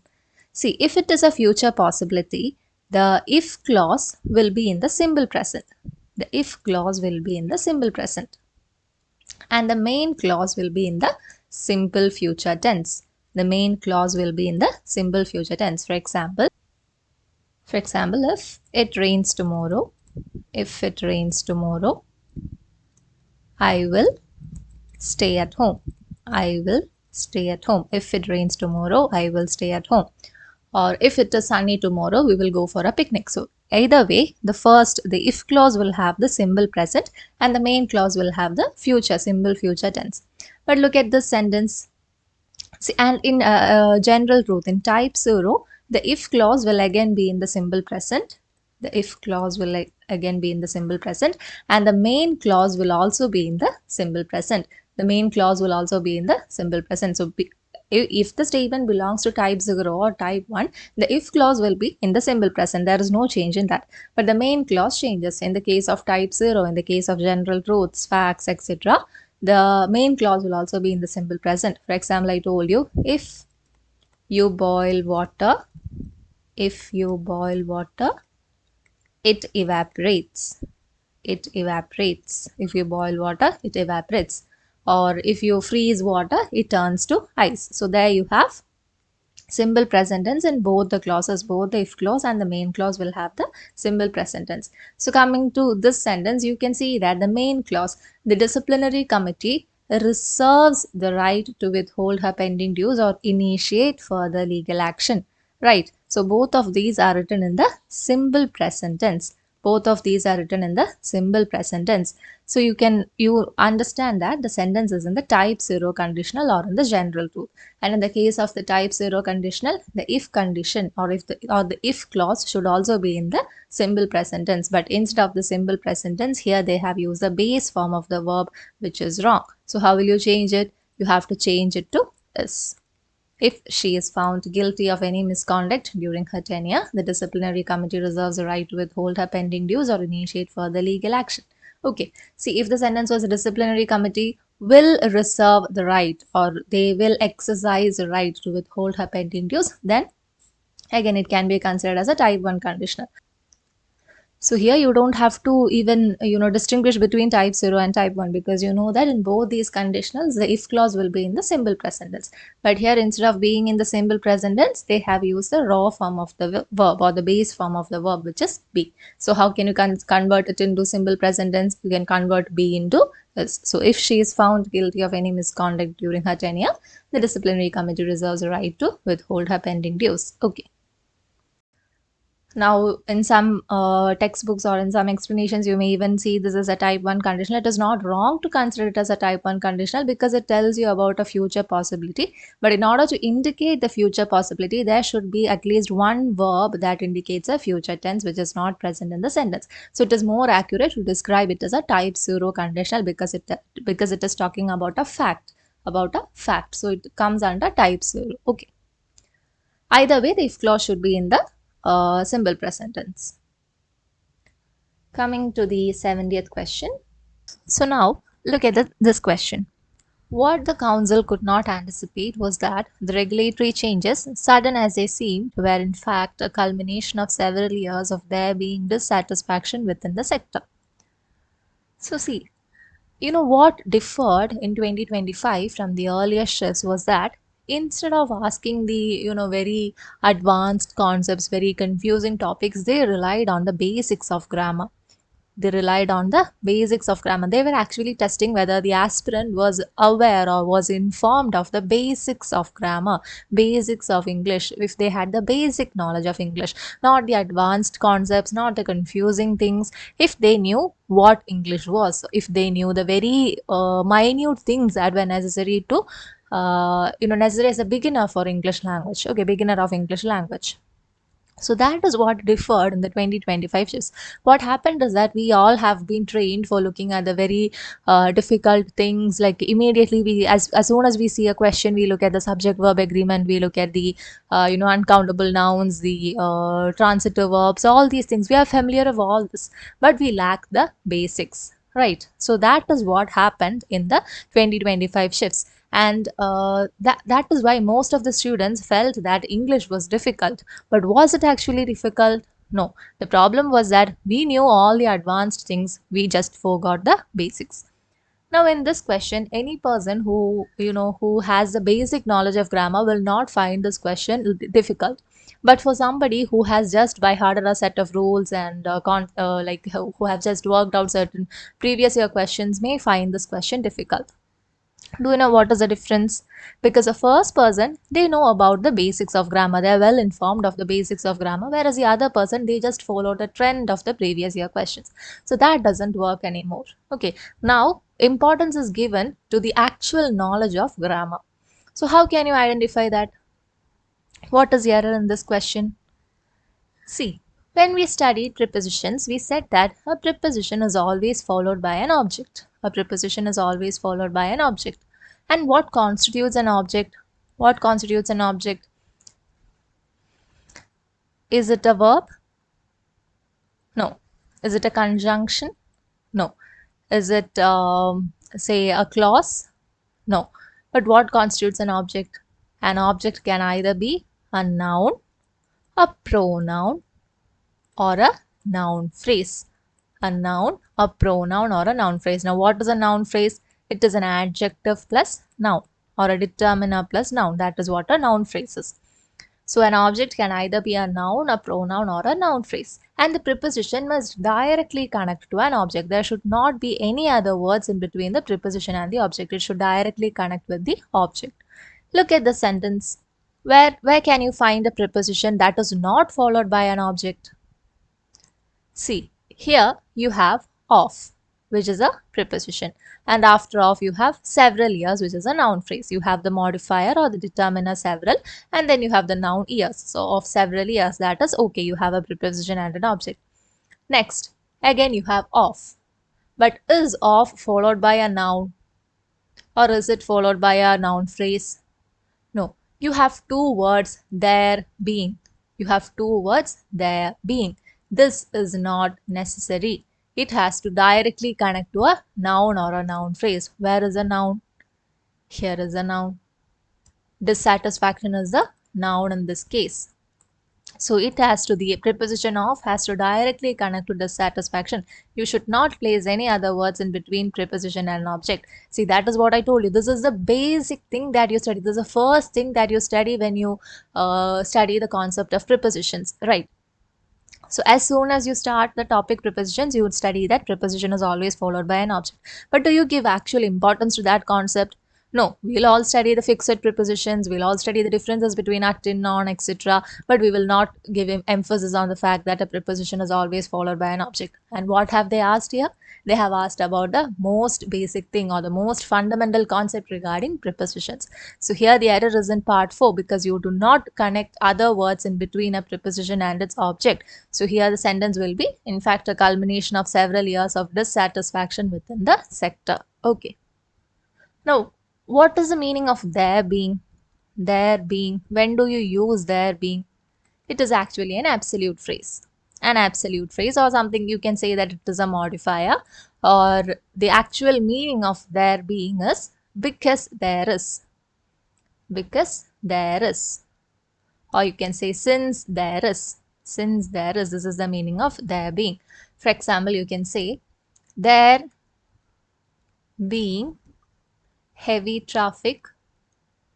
There being heavy traffic, we arrived late for the meeting.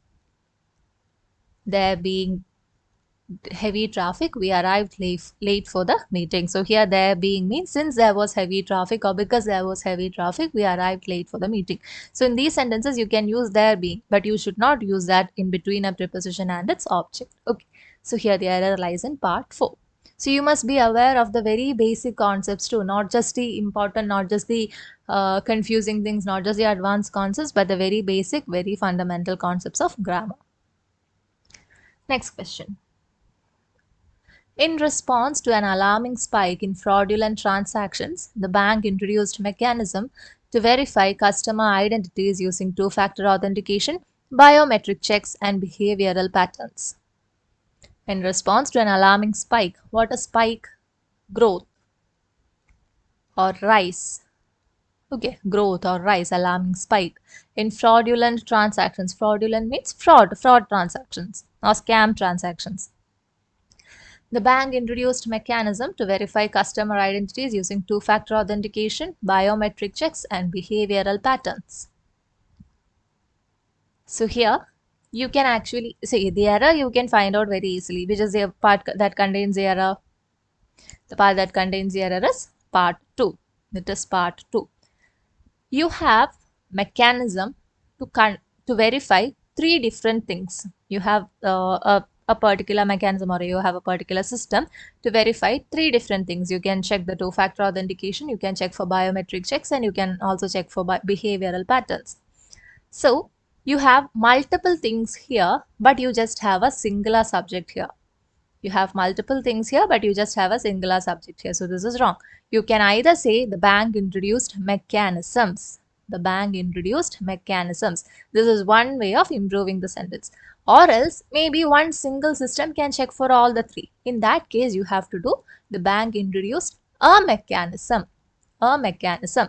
Okay, you don't know whether there is only one system or whether there is more than one system. So depending on the options, you can choose either a mechanism or mechanisms. If there is just one single mechanism, it requires the use of an article, which is a.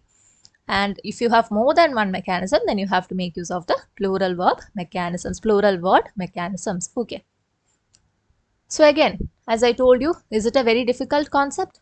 No. Is it something that you study in advanced grammar classes? No. This is a basic introduction. You need to know that when you are just referring to a single thing, you need to use the indefinite article a along with it if it starts with a consonant letter.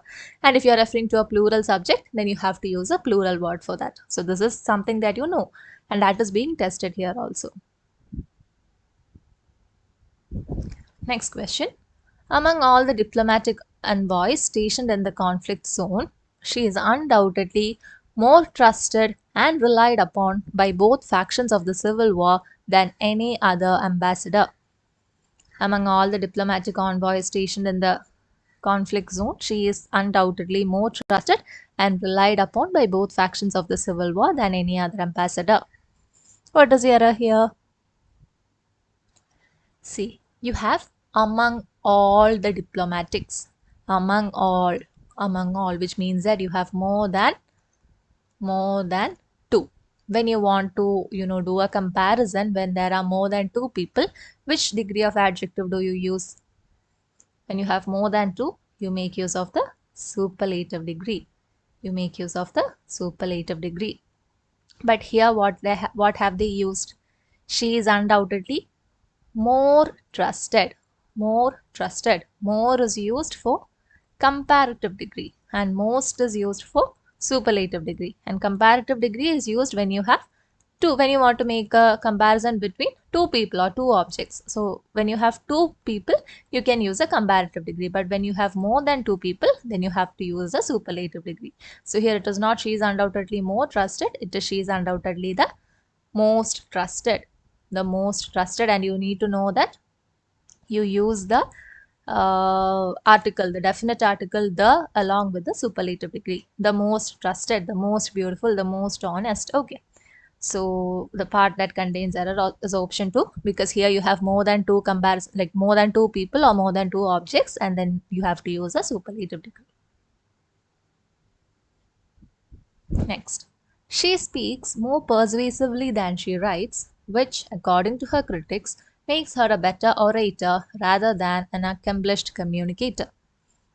She speaks more persuasively than she writes, which, according to her critics, makes her a better orator rather than an accomplished communicator. Do you know what is the error here? When you study comparative degree, you must have studied that we should not use no double comparatives.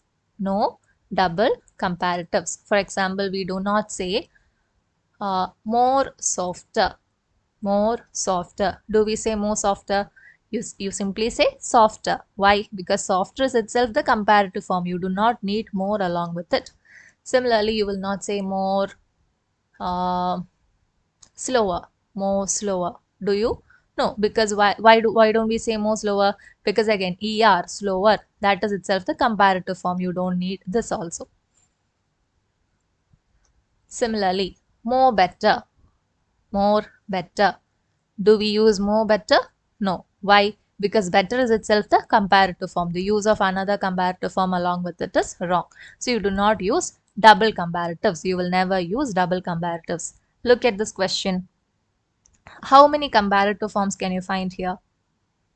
You have better and you have rather. Rather is also a comparative structure. You will not use better and rather together in a sentence. So the part that contains the error is part 3. And how can you rewrite it? You can simply say makes her a better orator than an accomplished communicator. Makes her a better orator than an accomplished communicator. You will not use two comparatives in a single sentence. Here you are comparing her oratory skills with her communicating skills, and you have already used the comparative degree better along with these qualities. So you will eliminate the use of rather. Okay, the correct use is better than. Better than. Okay, there is no need for rather because it will end in a, or it will result in a double comparison. That is wrong. Next question. The suspect was charged of murder after the police found the weapon in his car. The suspect was charged of murder after the police found the weapon in his car. What is the error here? It is in part 2. It is in part 2. What is the error? If you want to charge someone with something, you make use of the preposition with. It is charge with. Charge with something. Okay, you are associating a crime with somebody. You are associating a crime. You want to, say that as a particular person committed a crime. So you can say charge with something. Charge with something. Similarly, you accuse someone of something. You accuse someone of something. You charge them with something and you accuse someone of something. Okay, so here instead of charged of murder, it should be charged with murder. The suspect was charged with murder after the police found the weapon in his car. Also, you can see the suspect was accused of murder. The suspect was accused. If here it was accused, then this is correct. But in the case of charge, it has to be followed by the preposition fixed. Now this is also, sorry, with. This is also a case of fixed preposition. Okay, charge with and accuse of. Charge with and accuse of. Okay.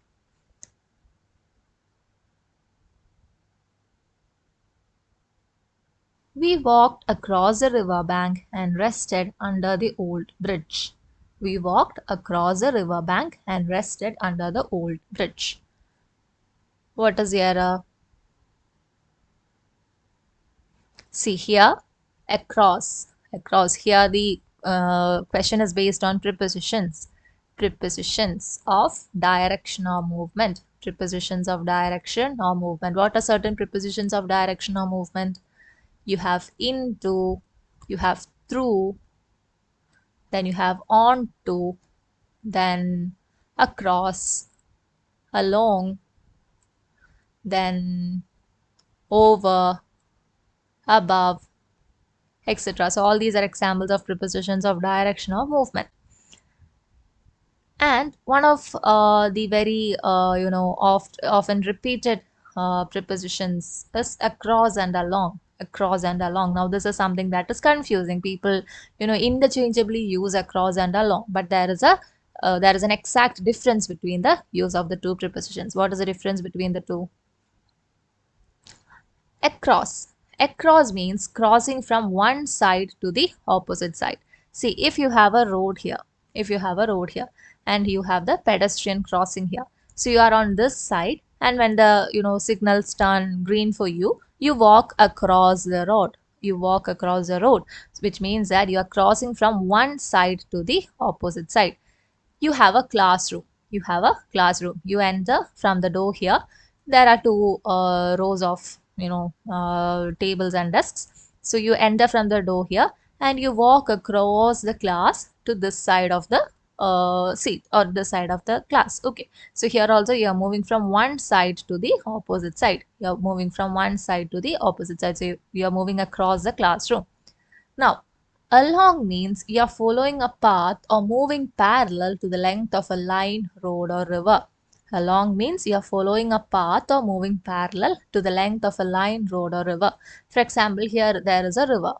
Here there is a river and you walk parallelly in the direction of the river. Okay, you are walking with your friend or you have visited the beach. Okay, there is a beach here and you are walking along the shores of the beach. You are walking along the shores of the beach. You are walking parallelly to the river. You are walking parallelly to the sea. Okay, so that is the meaning of along. Along, you are walking along the road. Along the road. Okay, if you are walking this side, okay, if you are walking in this manner, you are walking along the road. But if you are walking from one side to the opposite side, you are walking across the road. You are crossing across the road.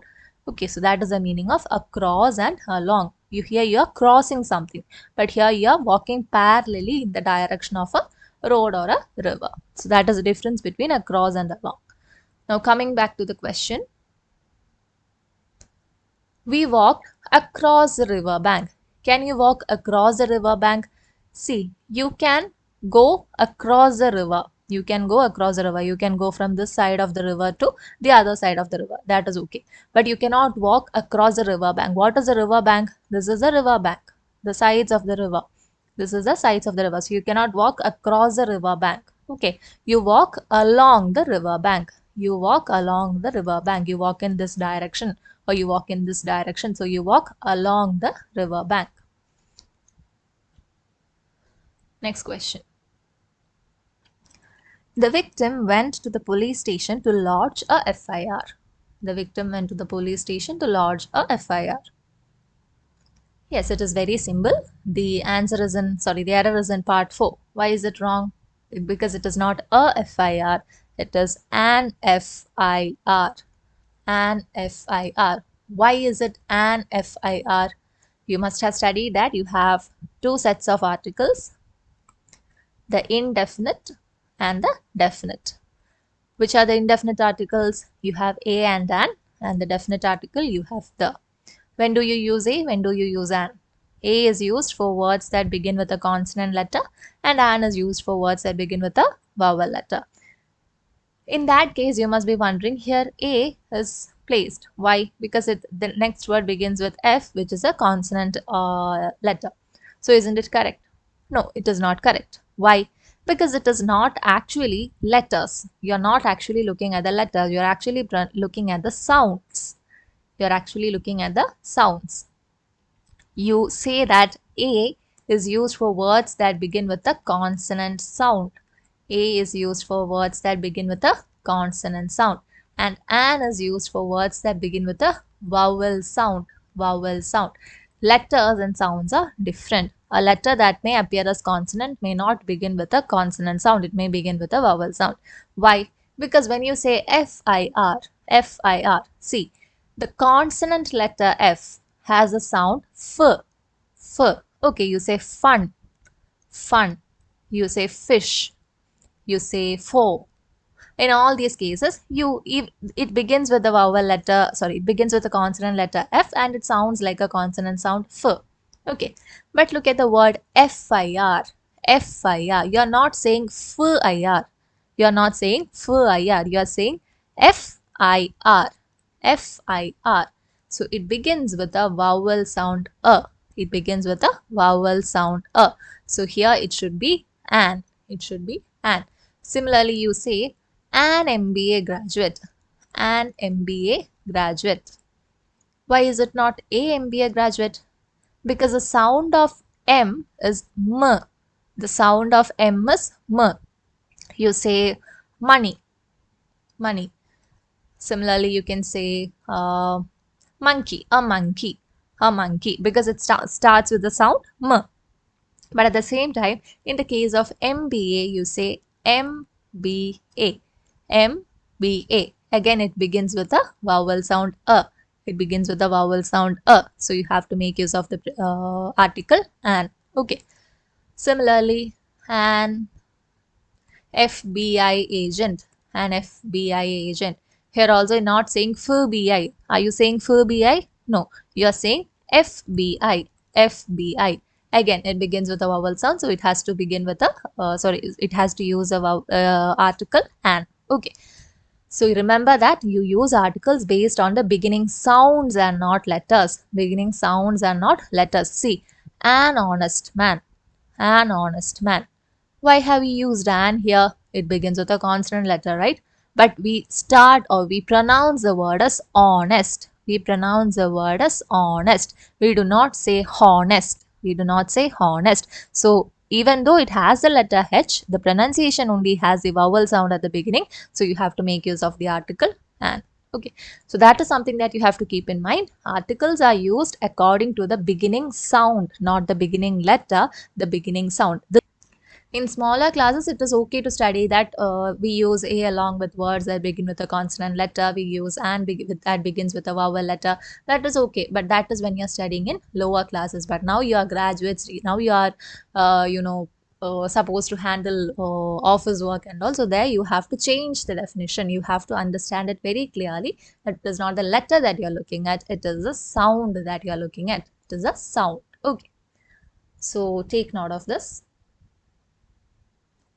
Next, she speaks very soft when she is in the library with her friends. She speaks very soft when she is in the library with her friends. Now this is easy. You have very. Very is an adverb and you are describing how she speaks. How she speaks. So here the adverb must define another adverb. So here the use of adjective is wrong. It should be softly. You are saying how she speaks. She speaks very softly. Okay, it is not adjective. You are describing her action of speaking. How is she speaking? She is speaking very softly. So here you require an adverb. Okay. Next, she gave a strongly reply to the accusations made against her. She gave a strongly reply to the accusations made against her. Again, here error is in part 2. Why? Because reply is a noun. Reply is a noun. She gave what? She gave what? She gave a reply. So it is a noun. So in order to modify a noun, do you use an adverb? No, you use an adjective. What is the adjective of strongly? Strong. So she gave a strong reply to the accusations made against her. Okay. Okay. So next question. This phone is expensiver than the model I used before for work. This phone is expensiver than the model I used before work. See here, you know that when you have, see here you have this phone and the one that you used before. So you have two objects. The comparison is between two objects. And when you have comparison between two objects, you make use of the comparative degree. Now there are two structures of using comparative degree. One is by adding er to the adjective. By adding er to the adjective. And the other is by adding the word more before the adjective. By adding the word more before the adjective. So it can either be slower or more beautiful. Slower or more beautiful. Now, how will you identify which of these structures you should use with a particular adjective? There are two things that you need to know. One is the actual principle. The actual principle, something that is actually happening. And the other one is something that this is for you, like something that you can look at. Okay, you need not know the actual principle. This is something that you study in linguistics. Linguistics, when you are looking at the advanced principles of grammar, then you can follow this. If you're somebody who has taken up English as your graduation or post-graduation subject, then you will be familiar with what I'm saying here. But if you do not have that that understanding of grammar, it is okay. You just have to follow what I'm telling here. Okay, so the actual principle of checking which of these structures you have to use is the identification of the number of syllables in a sentence. The number of syllables in a word. What is a syllable? It is actually a unit of speech. A unit of speech that is made up of a vowel. Made up of a vowel. Okay. Syllables, it is the unit of speech made up of a vowel. So what we do is, if you have just one syllable in a word, then you use the ER form. If you have just one syllable in a word, you use the ER form. If you have more than one syllable, you use the more plus adjective form. You use the more plus adjective form. So this is the actual principle. Now, what is one simple way of looking at syllables? How counting the number of syllables? You can simply count the number of vowels in that word. Number of vowels in that word. Okay. This is something that each of you can look at while deciding whether to choose between ER or more. For example, I'll give you certain words here. Slow, expensive, beautiful, honest, then fast. Okay, slow, expensive, beautiful, honest and fast. How many vowels are there in the first word? There is only one vowel. How many vowels are there in expensive? You have E, then again I. You don't have to count the last vowel. Okay, if a vowel like E comes at the end of the word, you don't have to count that. You can simply say it has three vowels. It has three vowels. Then next you have beautiful. See, in the case of beautiful, you have E, A and U. B, E, A and U coming together, so you consider it as a single vowel. Do you know why? Because when you write it phonetically, you write beautiful as in this manner. Beautiful. Okay, beautiful. So here you have U, bu. This is one vowel. Then you have I, which is the second vowel. And again fu, u. There you have the third vowel. So here you can consider E, A and U because it comes together. There is no word in between. There is no other letter in between. E, A and U, all of these are vowels and they come together. So you consider it as a single vowel. Then after T you have I, which is the second vowel, and after F you have U, which is the third vowel. So in beautiful you have three vowels. In expensive you have three vowels. Okay. Next, honest. Honest. Here you have O, which is the first vowel. Then you have E, which is the second vowel. So here you have two vowels. Now fast, you just have one vowel. So when you count the number of vowels, if you have just one vowel, then you use the ER form. When you have more than one vowels, you use the more form. When you have more than one vowel, you use the more form. So here slow, it just has one. So how can you convert it into the comparative form? It is slower. Fast, just one vowel, so it is faster. Now expensive, it has three vowels, which means that it will use more expensive. Beautiful, again you have three vowels, so it will be more beautiful. Honest, you have two vowels, so it will be more honest. Okay, look at brave. Brave, I already told you, if you have an E that comes at the end, you just eliminate it. So here also you have just one vowel, so you say braver. Braver, because you eliminate the last vowel. Okay, the last vowel does not count. So brave just has one vowel, so you say brave, braver. Okay, it is not more brave, it is braver. So here expensive, has three vowels, so it is not expensiver, it is more expensive. Okay. So I hope you understood. This is something that is the actual thing that is happening, but it is not possible for everybody to understand syllables and count the number of syllables. So you can just count the number of vowels. There are two things that you have to keep in mind. One is, if the vowel comes at the end of the word, then you eliminate it. And if you have one or two vowels that come together without any other letter in between, you consider them as a single entity. Okay. So keep this in mind. Next, during the heated press conference, the mayor steadfastly refused to comment in the unfolding scandal. During the heated press conference, the mayor steadfastly refused to comment in the unfolding scandal. You never comment in something.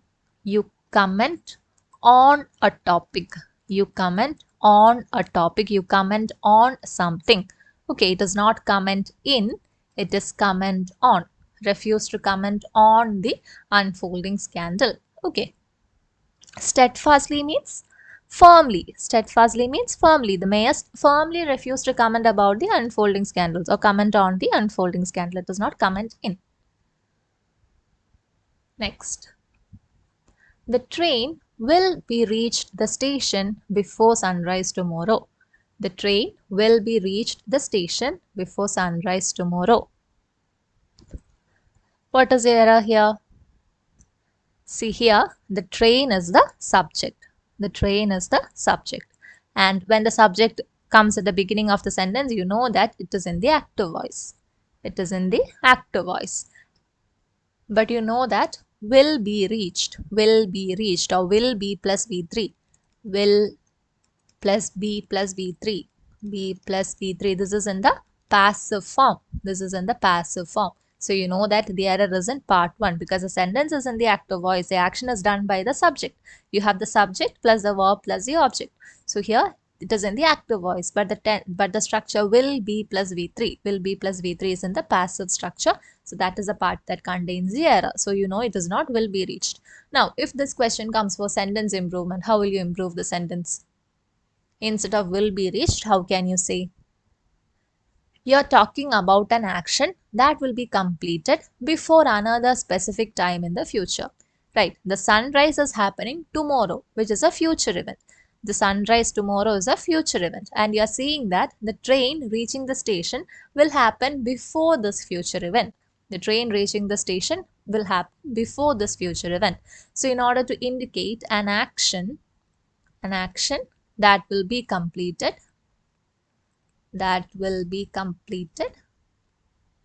before a future time.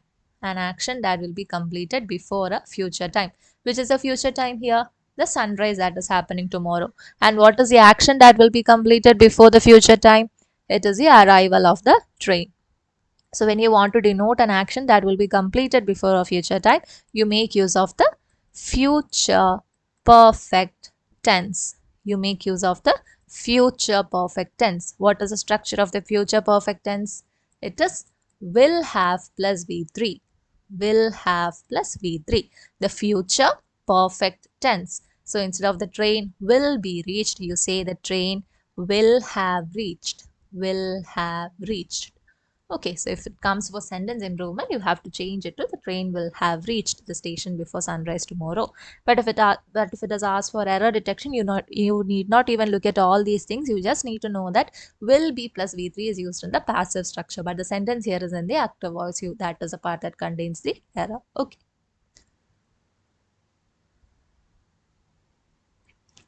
When we arrived at the station, the train already leaves for its destination.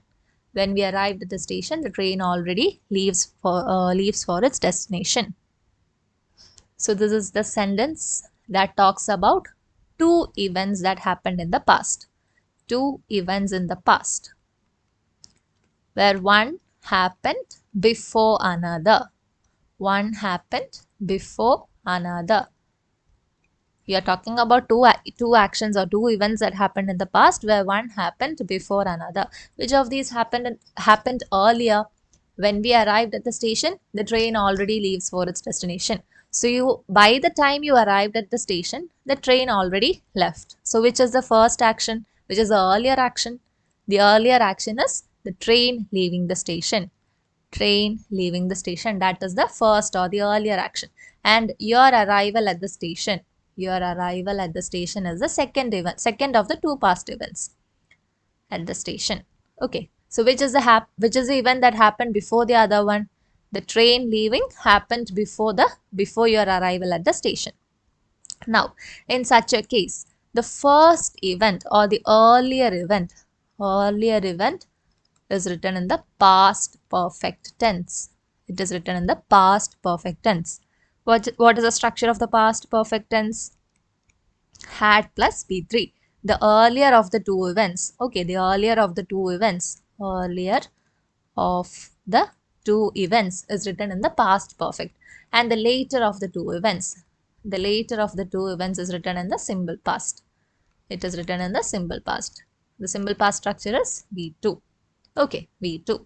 So here, when we arrived at the station, it is V2. So this part is correct.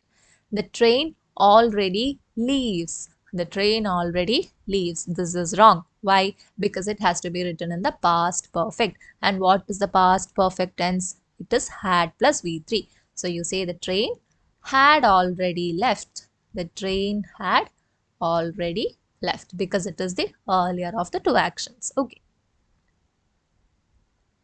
Next question. The technician will look down the issue to find out what went wrong. The technician will look down the issue to find out what went wrong. What is the meaning of the sentence? The sentence basically tells you that the technician will investigate the problem, will see what is the problem or what is the issue to find out what went wrong. So here the actual meaning is to investigate or to find out, to find out. But here they have made use of the phrasal verb look down. They have made use of the phrasal verb look down, which is not the meaning of investigate, or which does not have the meaning of investigate or finding out. See, look down on someone or look down on something means to disrespect someone. To disrespect someone, to regard somebody or something as inferior to yourself. You look down on something means to disrespect. So here the use of look down is wrong. Instead, what should you use? Which phrasal verb will you use? It is look into. Look into. Look into means to investigate or to find out. Okay. The police will look into the missing case, which means that the police will investigate the missing case. Similarly, you see it is not kind of us to look down on people who are not privileged or people who are underprivileged. So look down on means disrespect and look into means to investigate. So that is a difference between the two phrasal verbs. So here it should be will look into the issue. Okay, so next question. She dived on the lake during summer vacation. She dived on the lake during summer vacation. See, diving. Diving is a word that indicates a movement. It indicates a movement. And on is a preposition that is, a static position. That indicates a static position. There is no movement in the word on. So when you want to indicate a movement where you're moving from somewhere to something, you make use of the word into. Into. Okay, you're moving from outside to the inside of something. You're moving from the outside to the inside of something. For example, there is a box here. There is a box here. And you have a cat here. Okay, you have a cat here. You say that the cat jumped into the box. The cat jumped into the box because it is moving from outside to the inside of the box. So there is a movement. At the same time, you say on. When do you use on? When you have a box here and the cat is sitting on the top of the box. The cat is sitting on the top of the box. So on indicates a static position, whereas into indicates a movement from outside to the inside. So when you dive into a lake, you move from the outside the lake to the inside of the lake. And on is used when you want to refer to a static position on the surface of something. On the surface of something. Okay, so here the cat is sitting on the box. The cat is sitting on the box.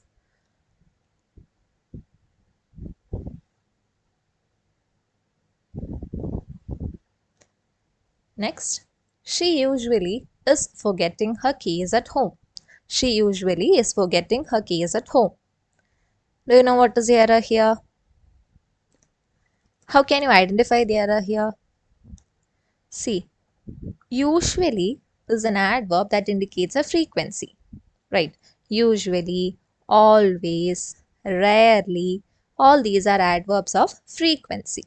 And when you have adverbs of frequency, and in this particular context, it means a habit. A habit. She usually is forgetting her keys at home means she has the habit of forgetting her keys at home.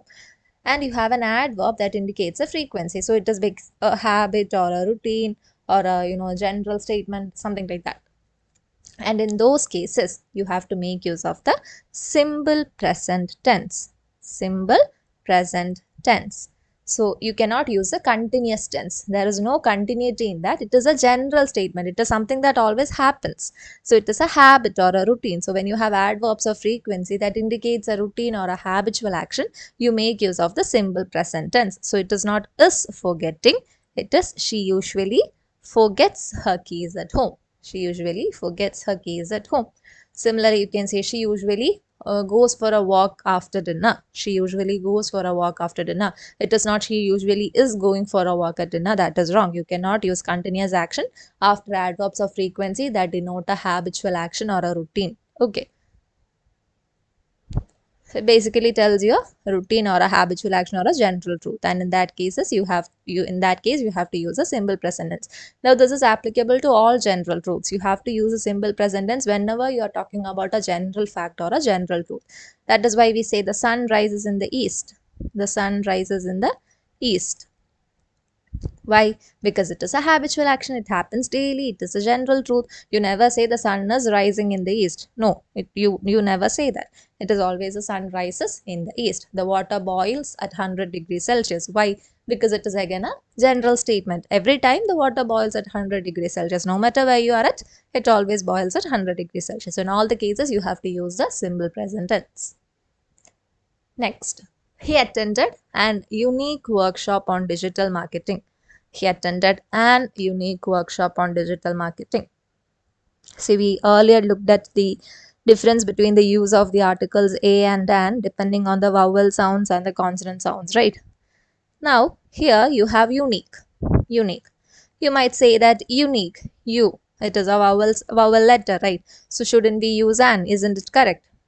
No, it is not correct. Why? Because even though it begins with the letter U, we pronounce it as unique. Unique. Okay. U. The first letter is Y. Okay. See, the sound of the letter U is U. U. The sound of the letter U is U. It is not U. U. U. U. See, this is U. It begins with the letter Y. The sound U begins with the letter Y. So here he attended an unique workshop. Here it is not unique. We are not saying unique. See, you can say umbrella. Umbrella. This is one way of pronouncing U. Here you say umbrella. See, you have different vowel sounds. You have U. This is U. Okay, U. For example, for using in the word put. In the word put, you use this vowel sound. This vowel sound. Now, umbrella. For umbrella, you say umbrella. Umbrella. Okay, this is how you write umbrella in phonetically. This is how you pronounce the word actually. So here for the letter U, we used this vowel sound. Now, earlier we talked about beautiful, right? We talked about beautiful. Beautiful. There I told you that this is a single vowel. How will you write it? You have beautiful. Beautiful. So here for this U, you have made use of this vowel sound, and for this U, you have made use of this vowel sound. So here the J here, see the J here, it is actually pronounced as Y. Y. Okay. So when you say he attended an unique workshop, he attended an unique workshop, you are actually writing it as in this manner. You have unique. Unique. This is how you write unique. So it does not begin with the vowel sound. It begins with the consonant sound Y. It begins with the consonant sound Y. So here unique, even though you have the letter U at the beginning, you should not use an. It is A. He attended a unique workshop. He formed a union. He formed a union. She is wearing a uniform. She is wearing a uniform. Why? Because in all these cases, even though the first letter is U, it is pronounced as Y. Y. It is not U or it is not A. It is Y. U. So in all these cases, you have to use the article A. Okay, so you can just simply study this. Whenever you pronounce it as unique, unique, uniform, uniform. Here see, you have the first letter Y. So in that you can remember it in that manner. When you have the first letter as Y, then you can use the indefinite article a instead of an. Okay. Next. By the time the committee reviews the proposal, the final draft will be sent to all members. By the time the committee reviews the proposal, the final draft will be sent to all members. Now, this is also something that we discussed earlier. It talks about an action that will be completed before another action in the future. So, by the time the committee reviews, this is something that will happen in the future. By the time the committee reviews the proposal is something that will happen in the future, and by the time that happens the final draft will be sent to all members. So this is something that will happen before the future event. Okay, so here also you have to make use of the future perfect tense. How will you write it in the future perfect tense? The final draft will plus have plus be3. But here the sentence is written in the passive voice. So it will be will plus have plus been plus V3. Will plus have plus been plus V3. So instead of will be sent to all members, it will be will have been sent to all members. Will have been sent to all members. So I hope you understood. Here also we are talking about a future, about an event that will happen before another future event. So that action that will happen before the future event will be written in the future perfect tense, and in this particular sentence it is written in the passive voice. So it will be will plus have plus been plus V3. So by the time the committee reviews the proposal, the final draft will have been sent to all members. Okay. Next. The HR officer followed up on the complaints but could not draw on the main issues raised by employees. The HR officer followed up on the complaints but could not draw on the main issues raised by employees. What is the answer? See here, you have two phrasal verbs, draw on and, wait a second. So here you have two phrasal verbs. One is draw on and one is draw out. Draw on and draw out. Draw on means use, to use something. Okay, draw on means to use something, and draw out means to elicit or extract or bring to light. To elicit or extract or bring to light. For example, you can say the author draws on mythology for his novels. The author draws on mythology for his novels. Here, draws on means he makes use of mythology. He makes use of the legends that are the stories that are mentioned in mythology to write his novels. So here, draw on means to use. Now, draw out. What is the meaning of draw out? To elicit or to extract information. For example, you can say the police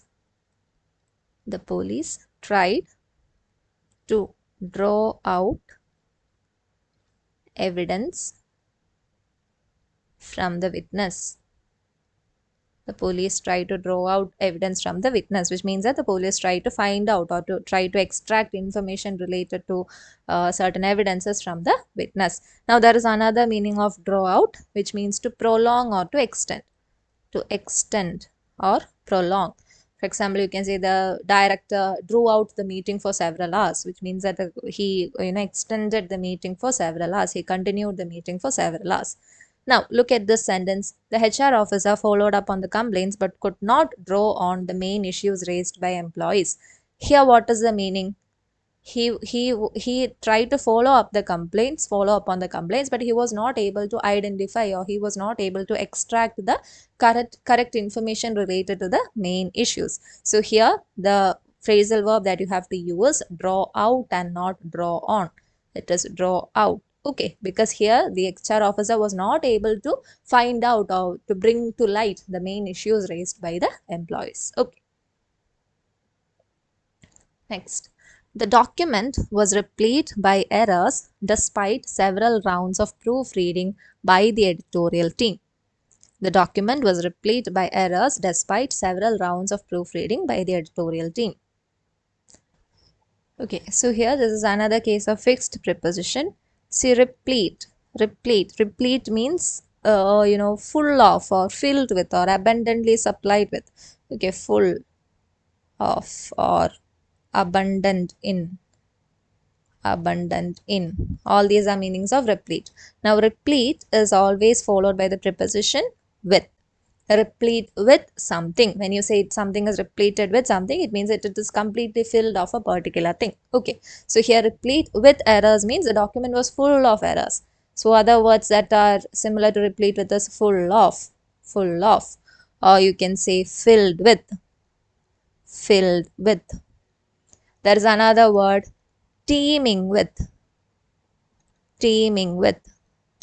All of these mean the same thing. Rich in, abundant in. All of these mean the same thing. All of these are examples of prepositions, fixed prepositions. Replete with, full of, filled with, teeming with, rich in, abundant in. All of these means completely filled with a particular thing. Now, what is another opposite of these words? Devoid of. Which means absent of. Okay, there is no errors. When you say the document was devoid of any errors, it means that the document did not contain any errors. Okay, so these are opposites. Next. So here instead of by, you will write replete with errors because it is a fixed preposition. Next question. Her presentation displayed strong arguments, yet it missed structure and coherence. Her presentation displayed strong argument, yet it missed structure and coherence. See, you know that conjunctions like and are used to connect equal elements, grammatically equal elements. That is, if on one side of and you have a noun, on the other side also you must have a noun. If on one side you have an adjective, the other side also must contain an adjective. If on one side you have a prepositional phrase, on the other side also you must have a prepositional phrase. So words like and or conjunctions like and are always used to connect equal elements. Now when you look at the fourth part of the sentence, on one side you see structure, which is a noun, and coherent is an adjective. So you cannot connect a noun with an adjective using a conjunction. So this is wrong. Instead of coherent, you have to change it into the noun form, which is coherence. Her presentation displayed strong arguments, yet it missed structure and coherence. Okay. Next. Of all the applicants, she was the smarter. See, we already said that when you have comparison that is happening between more than two people, you make use of the superlative degree. And when you say of all the applicants, there are definitely more than two people that are in comparison. So it is not she was the smarter, it is she was the smartest. See, here also you look at the word smart. How many vowels can you find in the word smart? You just have one vowel. So how will you find out the ways of using the comparative and superlative degree? If there is only one vowel, you use the EST form or the ER form. When you have more than one vowel, you use the more or the most form. Okay. Next. Select the sentence with the correct use of article the. You know that the is a definite article. It is used to refer to something that is specific or particular. Okay. First, Dr. Johnson met the Shakespeare in England. Is it correct? Do you need a the before Shakespeare? No, because you are referring to that person. You are referring to a proper noun Shakespeare. You are referring to the person Shakespeare. So there is no need of a the here. So this is wrong. Next, Kalidas is the Shakespeare of India. Okay, we'll keep it there. We'll move to option C. Dr. Johnson saw the Shakespeare acting in King Lear. Again, the Shakespeare is not necessary. Why? Because here you're referring to the person, to the actual person, William Shakespeare.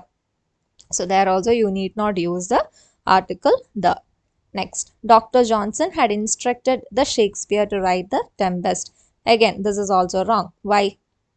because here also you are referring to that particular Shakespeare, that is William Shakespeare. You are using a proper noun. You are using a proper noun. So you need not use the definite article along with the proper noun.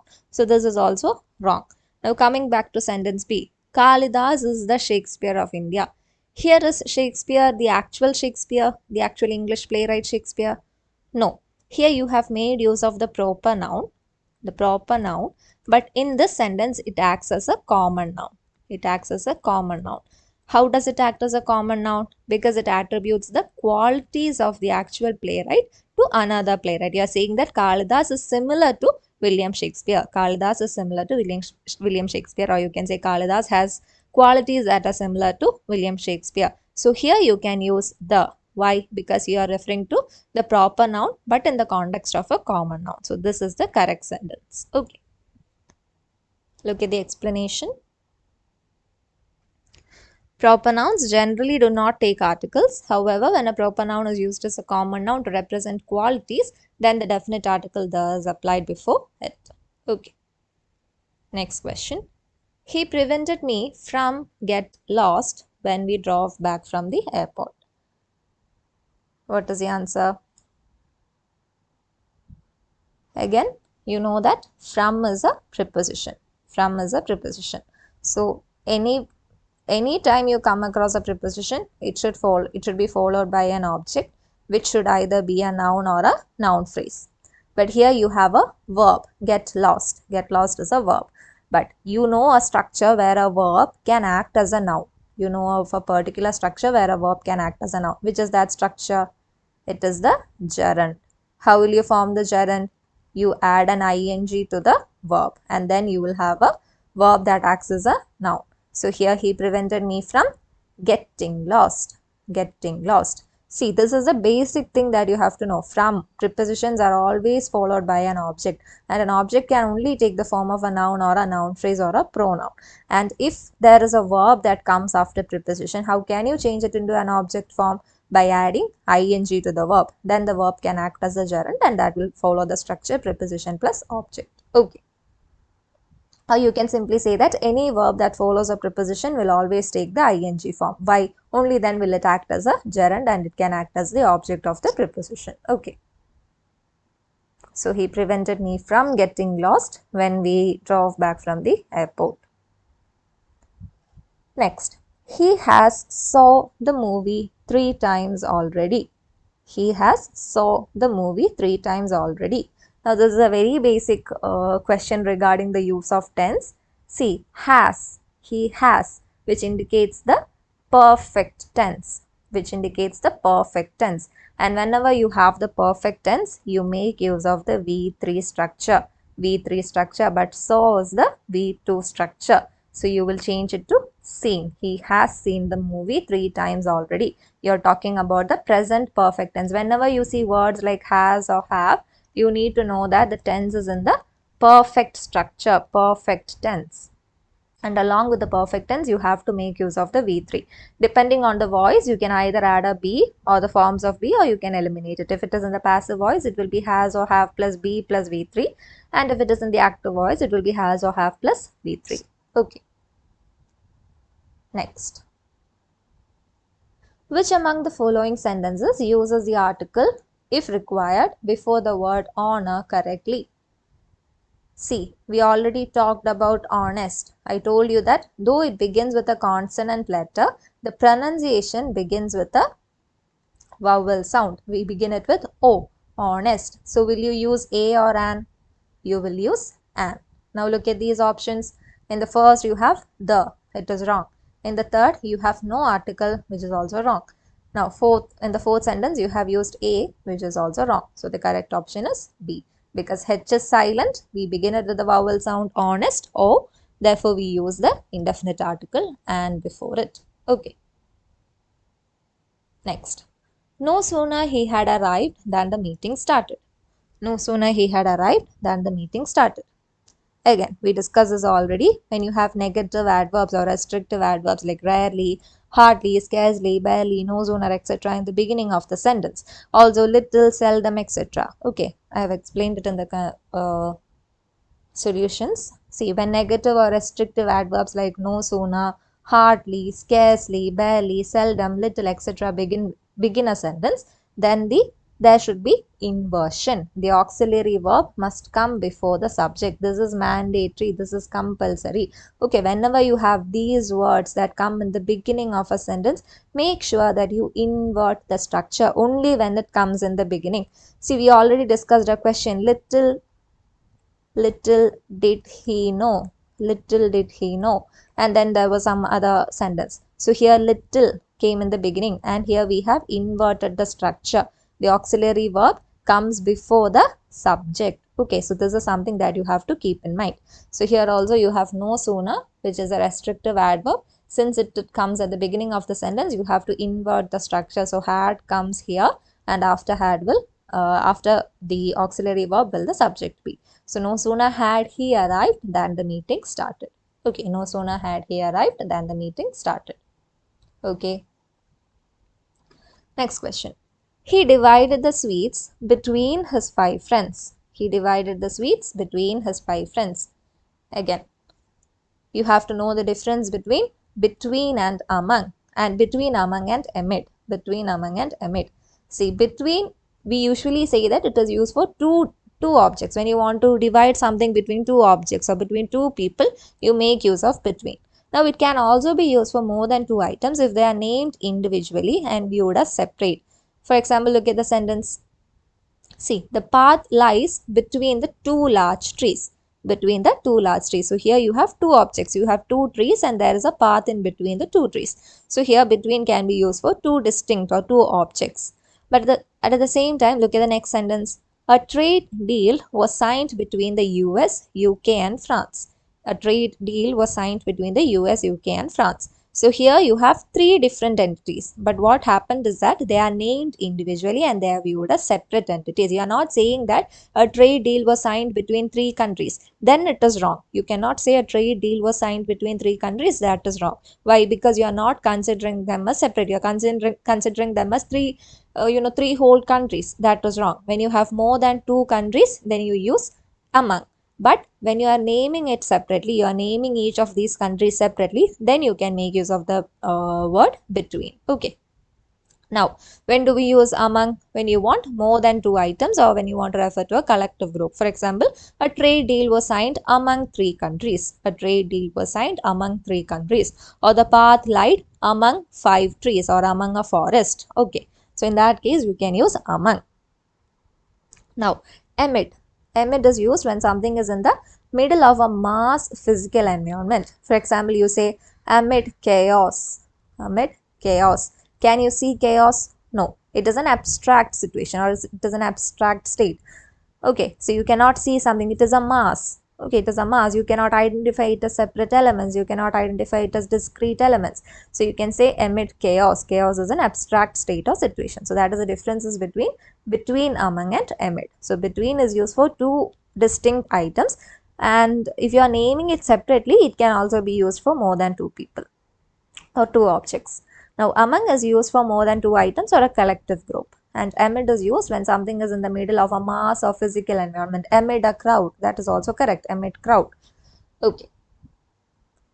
Okay, next question. The teacher advised to listen attentively. The teacher advised to listen attentively. See here, advise along with the 2 infinitive structure needs an object. Okay, you have the verb advise and then you have the 2 infinitive structure. So it requires an object in between. So you should either say the teacher advised us to listen attentively, or you can say the teacher advised him to listen attentively, the teacher advised her to listen attentively. The thing that you must note is that advise is a verb that requires an object after it along with the 2 infinitive. Okay. And finally, we have come to the 100th question and the last question of the series. She delivered a speech in the prize distribution function. She delivered a speech in the prize distribution function. Do you know what is here? It is in the use of the preposition in. It is not in, it is at. It is at.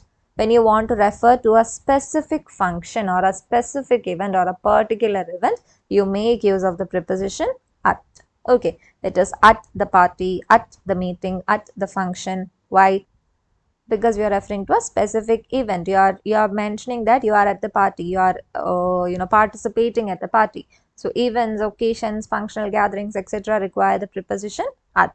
At the same time, when you use in, it indicates the physical containment inside a space. For example, you can say I am in the library. I am in the library. So when you say I am in the library, it means that you are inside the library. You are physically inside the library.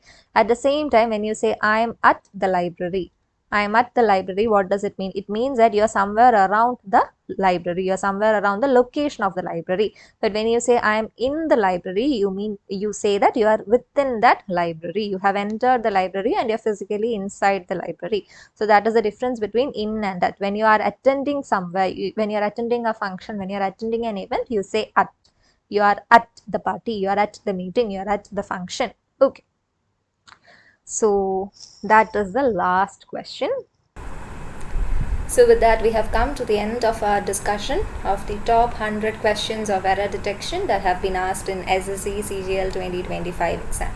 And I can guarantee you that these are the most difficult questions, and all the other questions that have been asked in these the different shifts are variations of the same concepts that we have discussed here. I have selected one question from each concept, and in some cases where the concepts are difficult, I have added 2 or 3 questions again. So I hope that with these 100 questions, the 40 questions that we discussed in the first part and the 60 questions that we have discussed here have been helpful to you. I hope that you all have been able to understand and recollect the things that you have studied. You have been able to use these concepts that you have studied in these 100 questions. And please do share your valuable feedback, comment, any other suggestions that you have to help us improve our lectures for you. So for the time being, I'll bid you goodbye, and we'll see in another class with another topic. So until then, take care, study well, and all the best for your exams. Thank you.